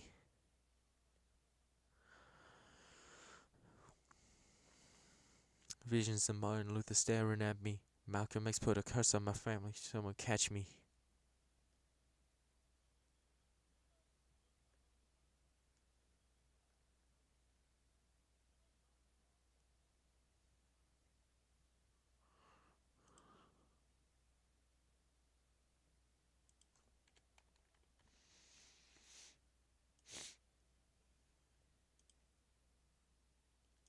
Five minutes of added time.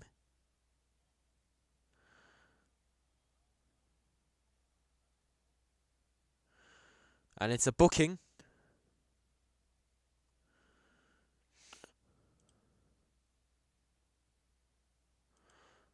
That's got to be a booking for Mazraoui. It is. Yes. Mazraoui needs to get a booking for that. That was shameless. Shameless.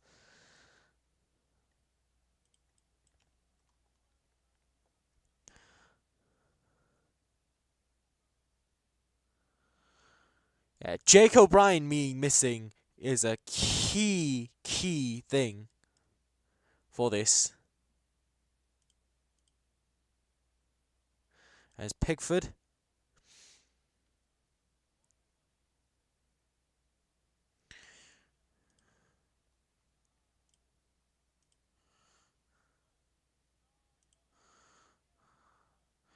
Man United with another attacking opportunity. This will be 2-0. It's not 2-0! Oh my goodness! I thought that was I thought surely that's 2-0. It's not. Oh my gaze.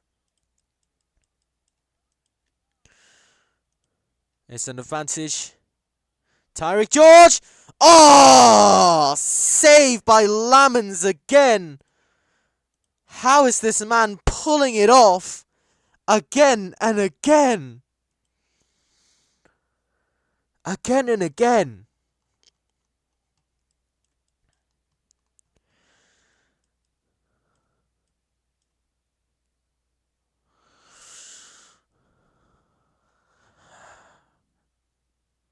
But I'm already expecting a loss, even though they say, you can save 2 or 3 things.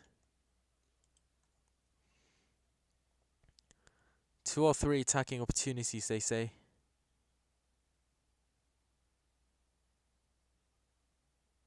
And it's Keane, Tarkowski. It's Ghana being dragged down.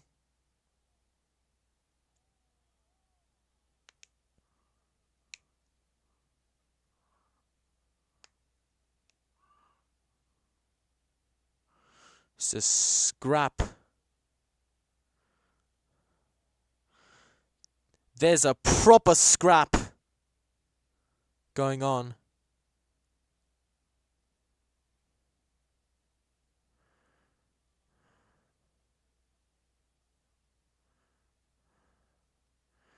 Right, proper scrap. I'm happy I ain't been a game this season. Trying to kill my Kiernan. Yeah, absolutely.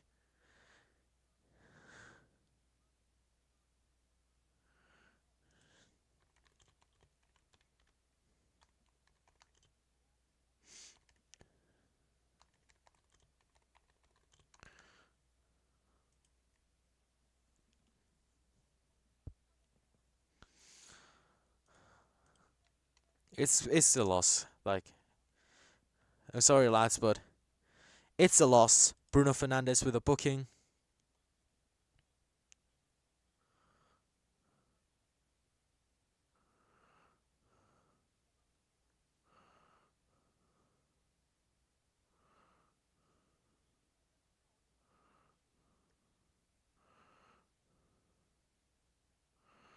Opportunity.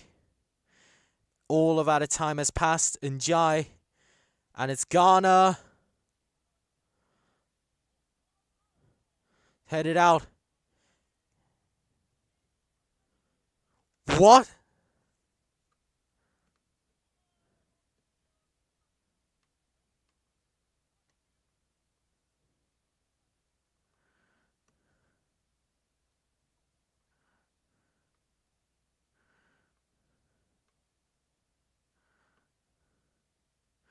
And this is probably going to be the last kick of the game.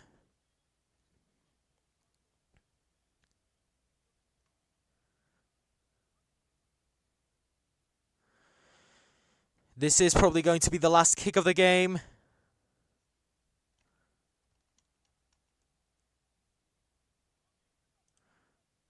And there it is. And there it is. Full time. Man United 1. Everton 0.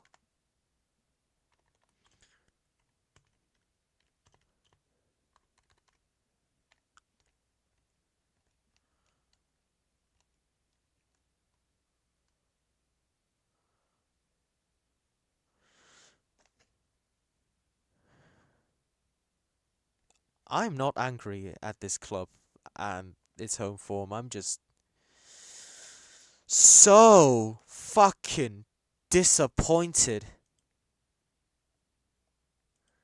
at this club. I'm so fucking disappointed at the home form. Why are we like this at home? Our home form genuinely is looser than Riley Reid's cunt. What are we doing, man? Our home, at home, defense looser than fucking Bonnie Blue pussy. And then fucking away day, prime Italy. How are we going to make it to Europe with a team this inconsistent?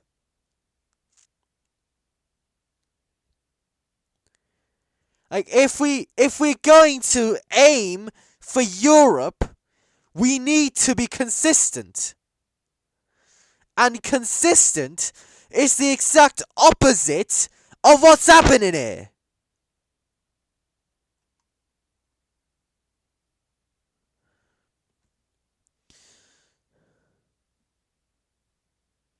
last season, final season at Goodison, we only had 5 wins. And here, it's worse. 4 wins in 14 games at home. A new stadium is supposed to bring new vibes, and the only wins we've had at home, fucking earliest days of the season. You know? All of our wins have come from away days.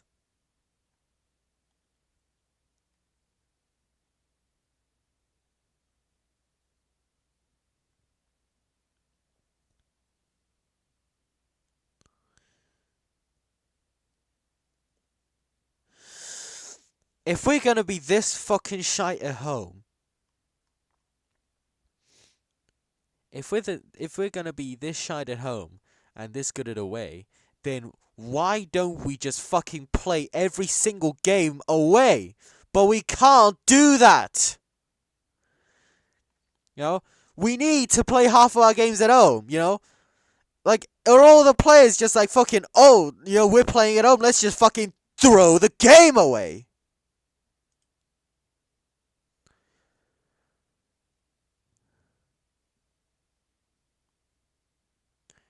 It's a fucking home. Why would you throw the game away like that?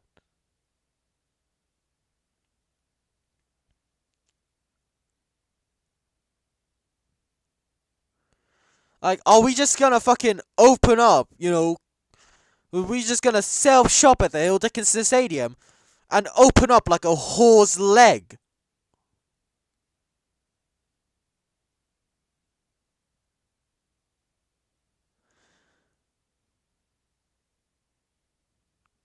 Oh, like, is that the strategy now? Like, is that the fucking strategy?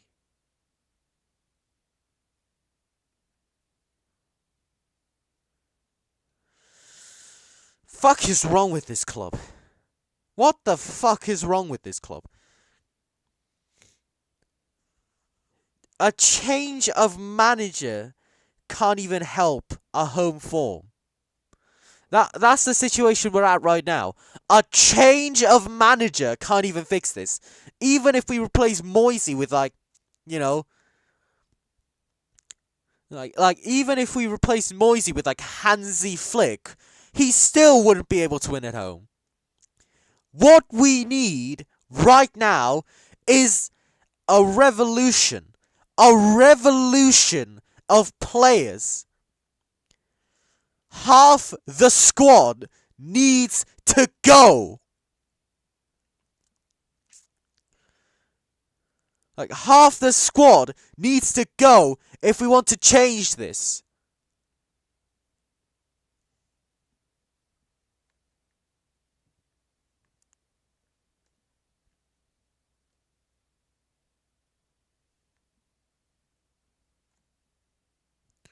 What's the point of building a new stadium if we're still going to be shit in it?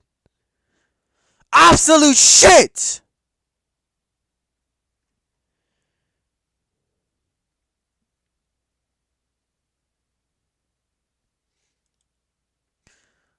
Like, if we're gonna be, you know, if I'm gonna be honest, we should have stayed at Goodison. We shouldn't have built this new fucking home. Farhad Mashiri, you fucking cunt!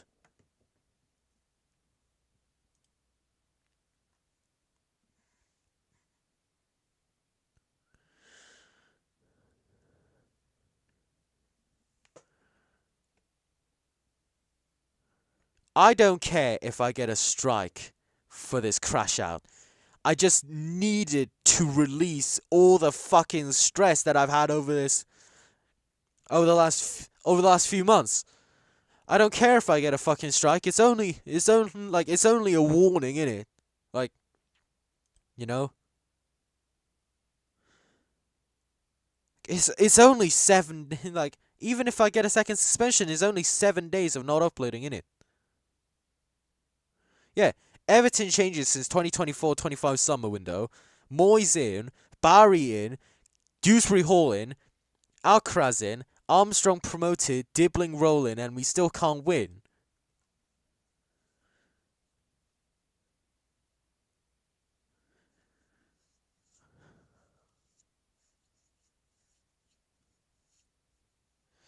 By the way, where's Mark Travers? He's probably dead. Nah, I'm just kidding. He's probably like backup keeper is possibly the most useless position. Like, where's Mark Travers? You know, probably not dead, but third choice keeper in it. The most useless position in a squad. Third choice keeper. You know, third choice keeper is what I like to call the humble salary leech. Like, swear Tom King's third choice. I mean, why wouldn't Tom King be on the bench? He's a fucking record breaker. We have a, Guinness World Record holder in our squad. Of course he's gonna be in there. Like, of course Tom King's gonna be in there. He holds a Guinness World Record for longest goal in history. Like, 106-yard goal he scored. Part of Newport County, if I remember correctly. That's the longest goal ever scored in football. That's the record that Tom King is holding. The longest goal thing changed a lot. I believe it used to be Asmir Begovic 10 years ago.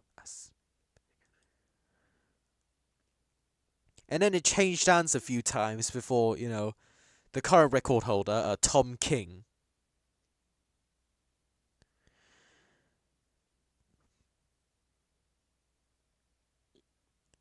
But, seriously, we've genuinely had all of these changes, still can't win at home.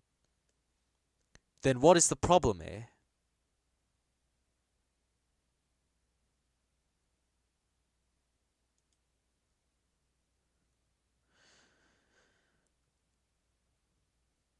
And I think I just know what the problem is here. We need more young whippersnappers in the coaching staff. Basie is not enough.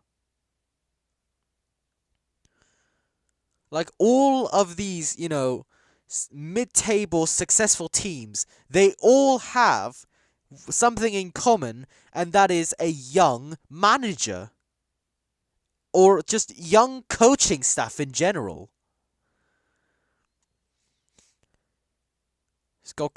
Should get Scott Phelan in there. Yeah, we just need young coaches in general. Like Brentford, everyone thought they would be relegated, but under Keith Andrews, they're 7th. Bournemouth, Andoni Iraola. He's in there. Brighton, kind of successful for a few months there. They have, Fabian Herzler, youngest manager in the league. Scott Phelan is the U18 coach right now, but women's interim, and he's got 2 wins in a row, but he's just lost to the shite away.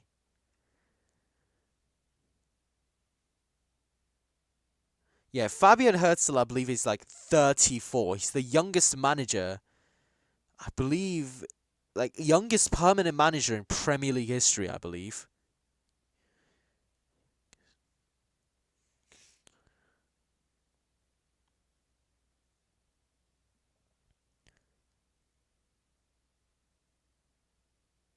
He's 32. What happened to that Notts manager? Will Still? You talking about Will Still there? If you are talking about Will,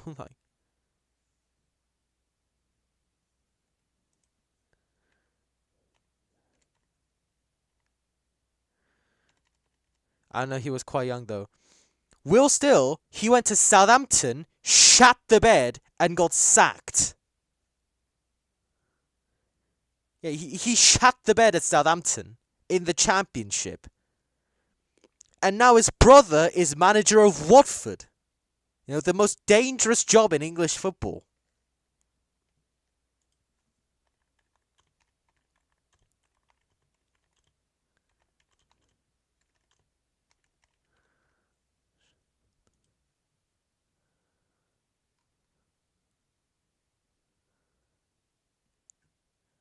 Like, Southampton were like, Southampton, I believe, before also came in, they were struggling, yes, but they weren't 11th in the Championship struggling. That's basically all Will Still's job. And then, his brother, Nick Still, he's taken over Watford after, Javi Gracia decided to fuck off from there. Fuck off.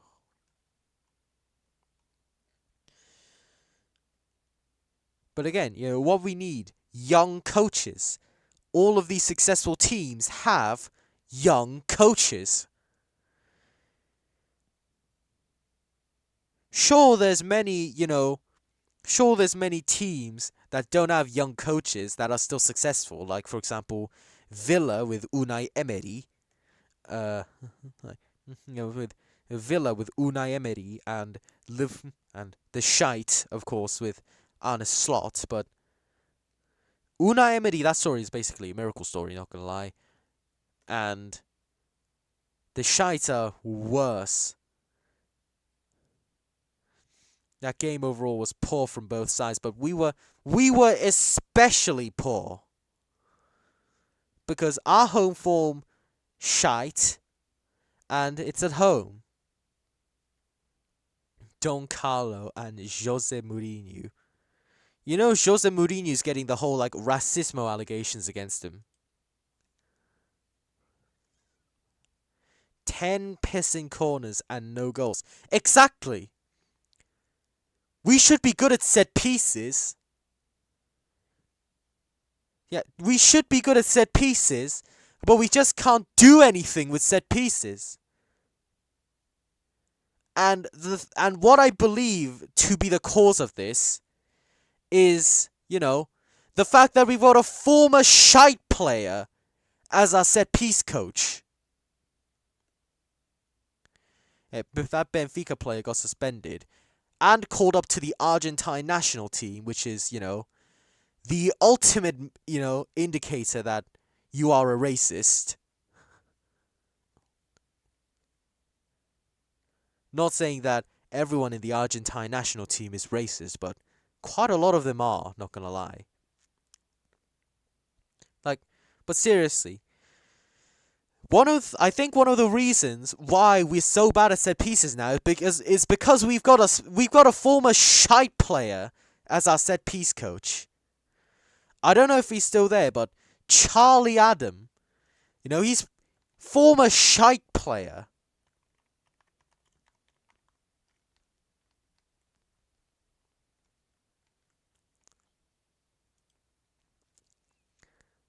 Oh yeah, he's still the set piece coach.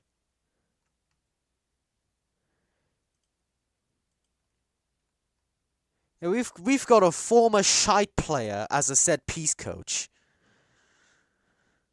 What was Moyes thinking when he did that? He was just trying to aim for the all Scotland coaching staff, not gonna lie. But it's clearly not worked out, has it?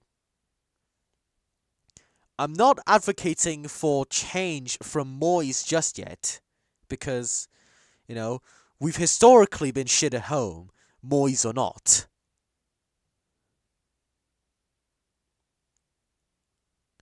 Even before Moyes came in, under Dyche we were even shitter at home. The effect was even worse when it was Dyche. Moyes kind of balanced it out a little bit, but it's still not enough. Yeah, Charlie Adams, the set piece coach, and he played for the shite.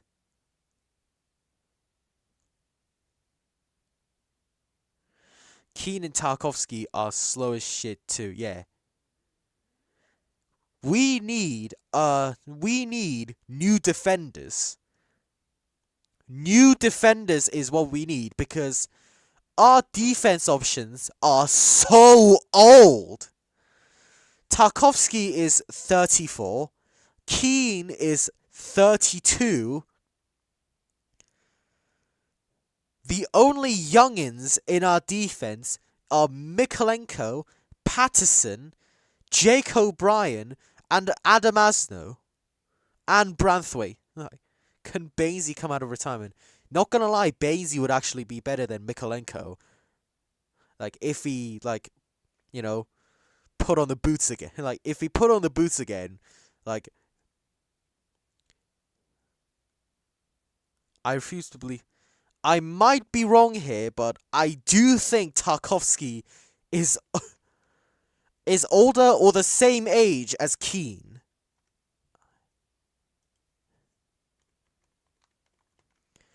Because they both played at Burnley.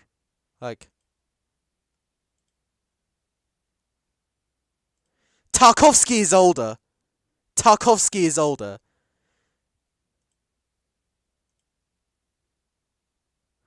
Tarky is 33.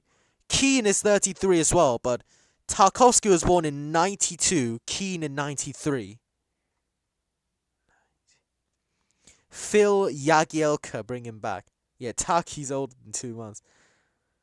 He does look older than Keane, so I get that. Phil Jagielka, bring him back. Not gonna lie, yeah. I mean, that man can play anywhere in defense, even goal. Like, Jagielka played 30 minutes in goal and didn't even concede a single shot. We need the big Jags back. And, you know, it might sound weird that I keep saying Jagielka instead of Jagielka, but, you know, I like it the Polish way. We need Jorel Hato.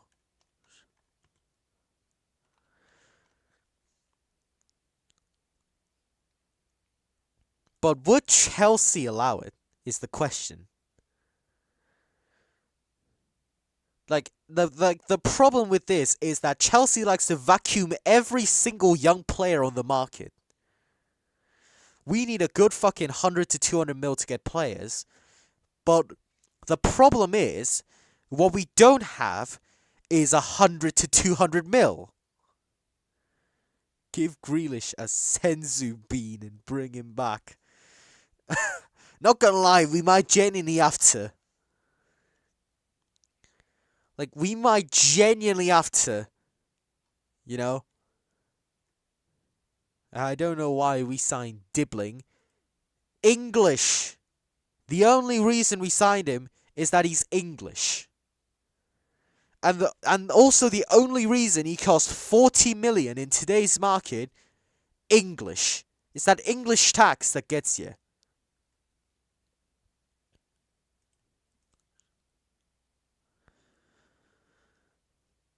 There's no other reason why we signed Dibbling. Like, Hato in for centre back, as new starts, O'Brien as centre back, and train Basie on his right foot and get him at right back. Not gonna lie, there is genuinely no option for us for right back except, you know, washed people. Like seriously, there's basically no option for, you know, there's no option that we have in for right back other than absolutely washed people. The washery. Like, one of the main problems that we have is that we're an old people's home.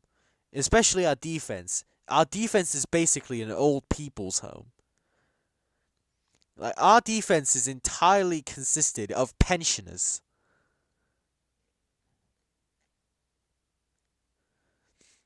It's time for a change. A change in players, but, like, you need a good fucking 100 to 200 mil. The problem is, we don't have a good fucking 200 to 200 mil. Because, if his name was Tyler D. Bling, he'd be worth 4 million max. No, see, like, I genuinely do believe that as well.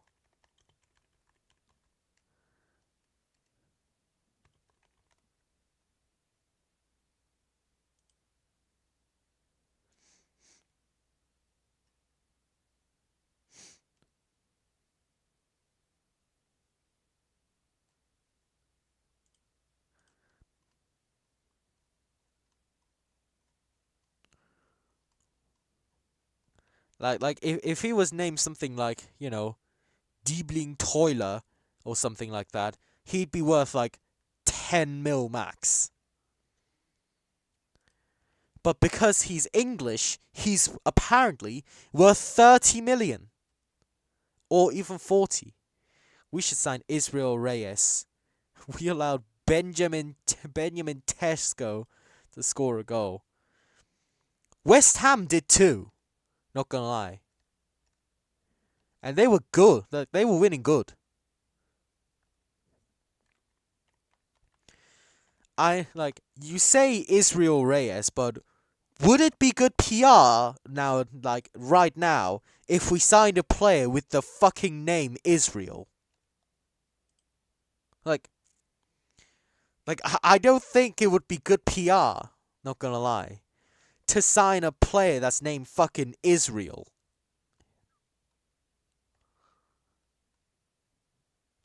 Yeah, 40 million, that's even worse.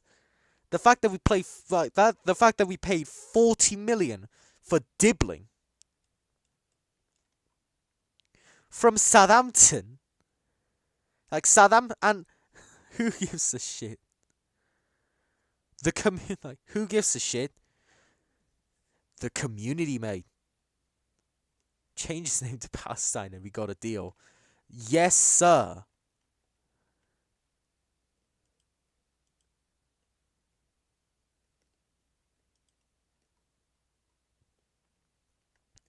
Or better, maybe find, young talents from Chile, because they got a whole team. They got teams named Everton and Palestino.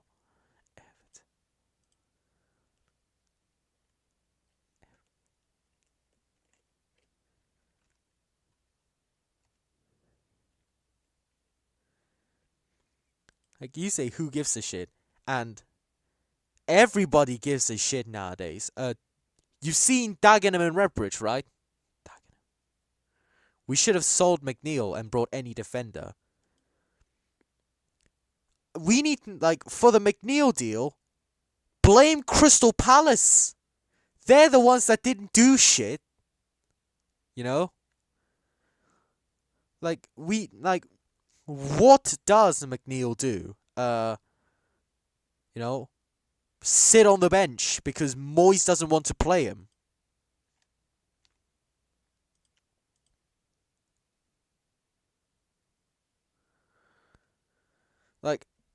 If you're gonna talk about McNeil, then blame Crystal Palace for this, because Palace is the one that didn't do that. What happened to the fullback from Bayern we bought? Asnu, Brev. I wouldn't even be surprised if he was dead. I genuinely would not even be surprised if he was dead. Not gonna lie.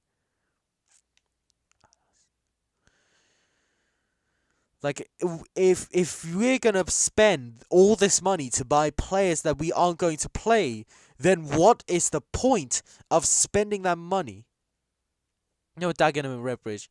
Dagenham and Redbridge, they hired, 2 Palestinian journalists, and then they immediately fired them because of complaints from, some people.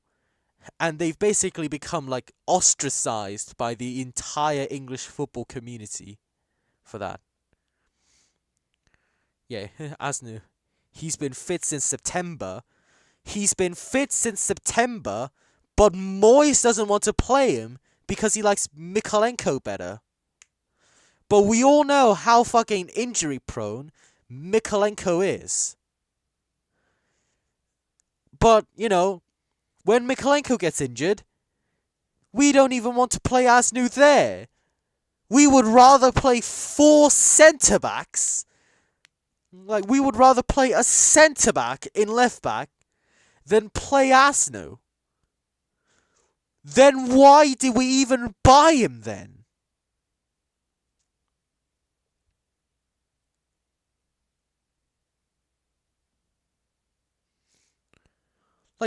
Why would you buy a left back if he isn't going to play? Like, Mikalenko is not only shy, but he's like injury prone. Like, he is Jack Wilshere in the flesh. Like, Jack Wilshere in the flesh.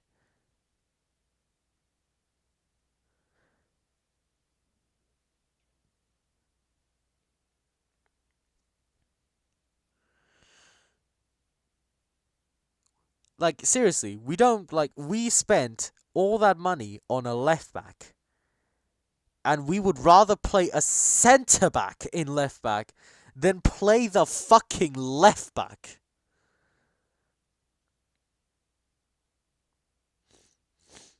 I know that, I know that Moisey is the reason that we are here right now, but I'm starting to lose faith in him. Like, I am very much starting to lose faith in this man. Like, if the form continues like this, I wouldn't even be surprised if he gets sacked in the next 2 months.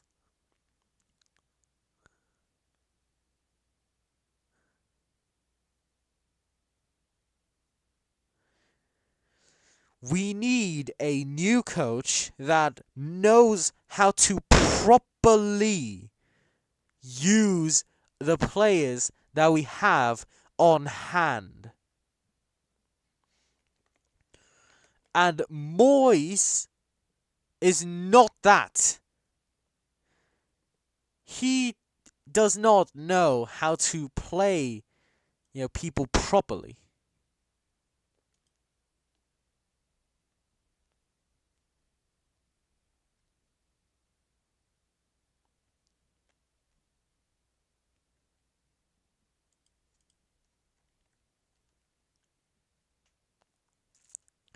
Moyes might have to go by the end of the season. He's got us top half so far, but I don't think he could do another season. That's it! That is it! With the way that we are going right now, Moisey will not survive to see next season. He has to go.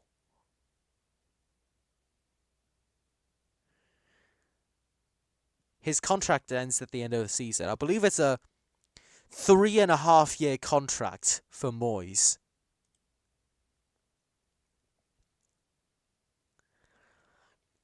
So, 3.5-year contract. We are now, 1.5 years in. By the end of the season, I think is 1.5 years into his contract. He has a 3.5-year contract.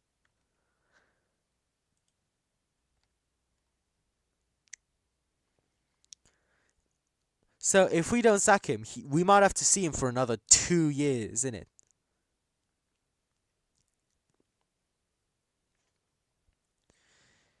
It is, I don't know who could replace him. That's the deal. That's the deal about this. This is the reason why we cannot replace Moisey now, because we don't really have a fit manager to replace him. This is the main reason why we haven't been able to replace him. Is that there's just no alternatives that exist.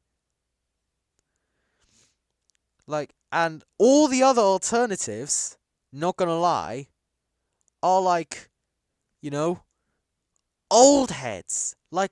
Even worse than Moyes. Unironically, Ange would amuse me at Everton. Ange. Not gonna lie, yeah. I would take Ange from if the form goes like this, I would genuinely take Ange over Moyes.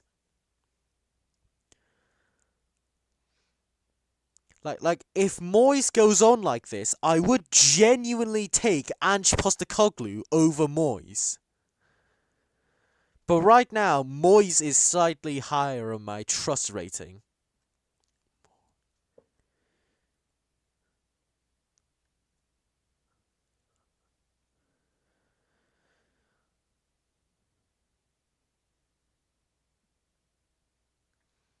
who else vacant is there? Like, we can't take Sean Dyche back because that would be even worse. There's another vacant manager. Javi Gracia is washed to the core. Like Javi Gracia is finished. He would relegate us even from that spot. Another vacant manager will still shat the bed. If we got Ange, we win a Carabao Cup within a year or two. I'm delusional. Not gonna lie, he did say he always wins things in his second season. He did win something. Maresca,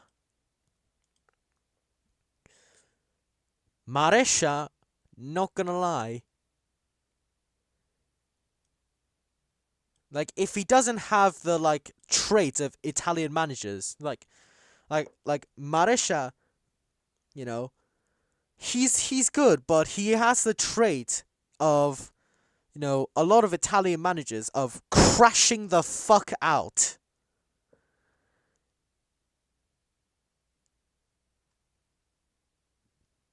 A lot of Italian managers have this. Don Carlo doesn't have that, but good Italian managers, some good Italian managers like Conte, for example, have that gene, and it's the crashing the fuck out gene. That's how he got sacked at Tottenham, Conte. He crashed the fuck out. Maresca also, left Chelsea because he crashed the fuck out over the performances.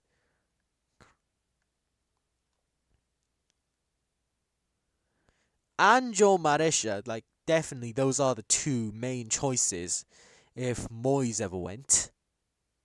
Which he probably will by the end of the season, not gonna lie.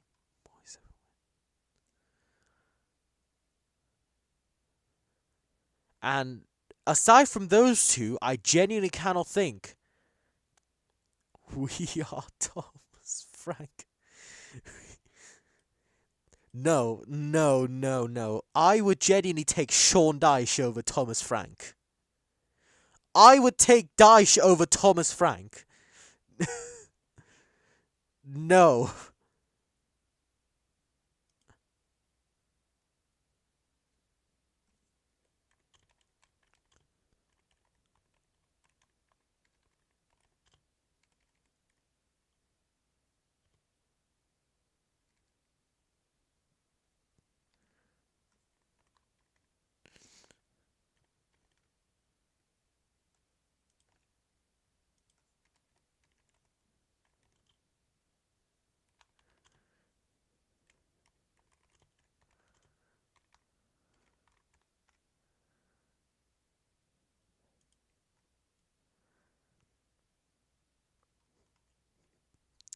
Thomas Frank is washed. He is washed. When Arteta bottles the league and leaves, he's coming back. Nah, Arteta would aim for more. Not gonna lie, he would probably take the reins at, some other big club in it, like Bayer Leverkusen or something. He'd rather, I don't think Arteta would ever consider the option of, managing us. He would rather manage at fucking Rangers than manage at us, not gonna lie.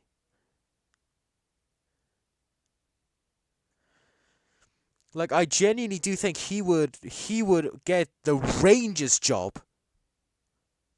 He would rather take the Rangers job than, than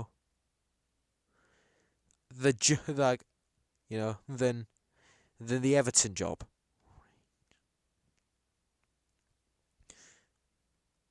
No.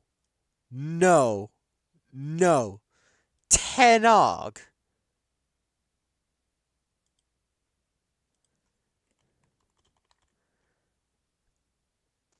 Okay, now we're beginning to cross the line a little bit. Now we are starting to slightly cross the line a little bit. That Man United gene has touched him, and left him as shit. At this point, it make every single football-loving dad the manager of Everton. That's no ball. Not gonna lie, like a lot of them do. Like, any football-loving dad would genuinely do better. Ten Hag more like 10 places down, and 10 places down would be relegation in it. Like, I would genuinely take Maurizio Sarri over Ten Hag.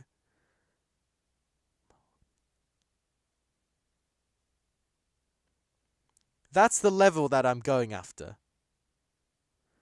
I would rather have Dickinson Stadium filled with smoke from the sheer amount of cigs Maurizio Sarri smokes than Ten Hag's bald ass head.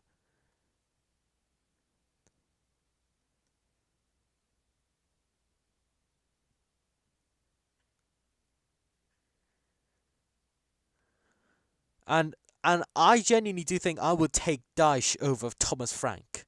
Thomas Frank and Ten Hag are complete no-goes. Didn't Sarri win Juve the league? I mean, come on, man, it's Juve. They won everything during that time.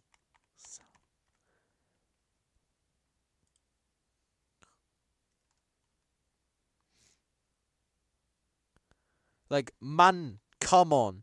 It's Juve in 2020. They were winning every single league for the past 10 years.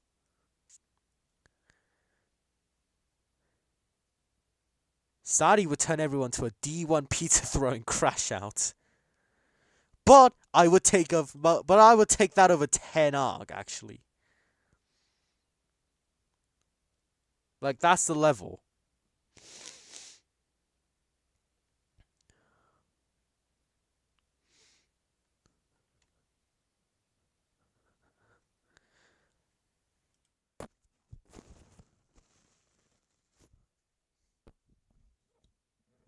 Like, I can't stand Ten Hag and Thomas Frank.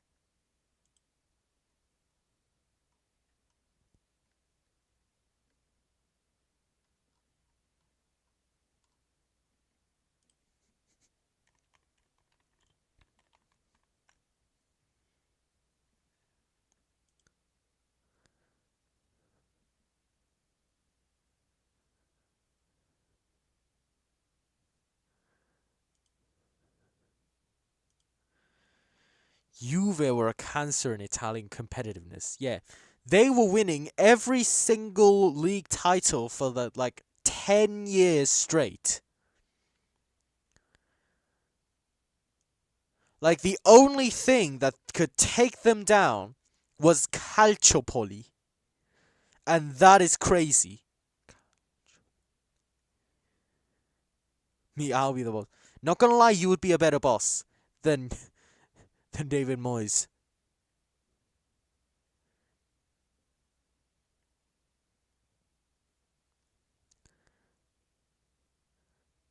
I don't know, man, but you would at this point I would take you over David Moyes, because I just can't stand the form.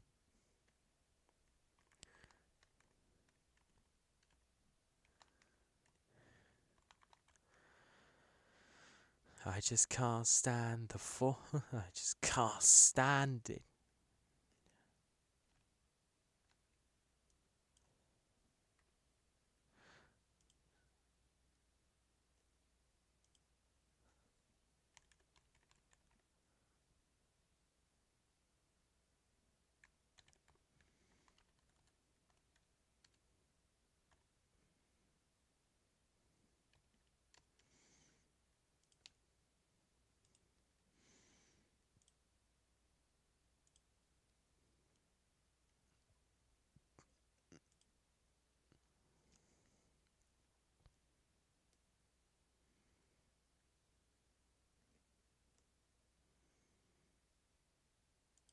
Like, see, like, what?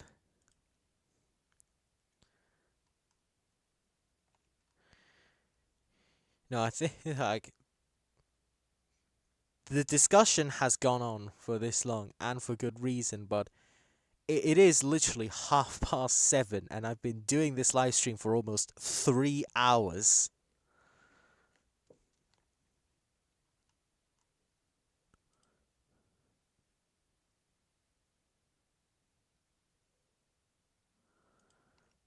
Like it's been going on for 3 hours almost. So I think yeah I am going to have to end the stream here. I know I haven't had a good day. I know all of you probably haven't had a good day either. You know, heel Grealish with my powers, high key win the league unbeaten by young centre back, start Asnu, start Alcaraz, Sel Dibbling, and Bear Tings.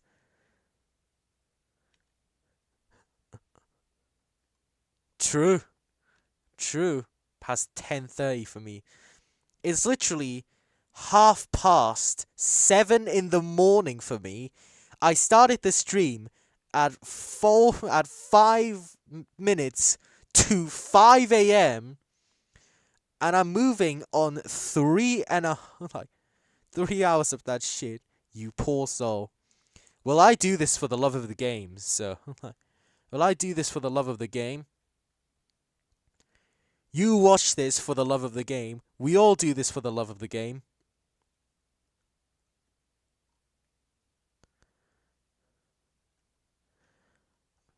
Alright, bye, man. Yeah, I'm going to have to end the stream here because I've been doing this for 3 hours and I can't stand more of this because I'm so angry at this club.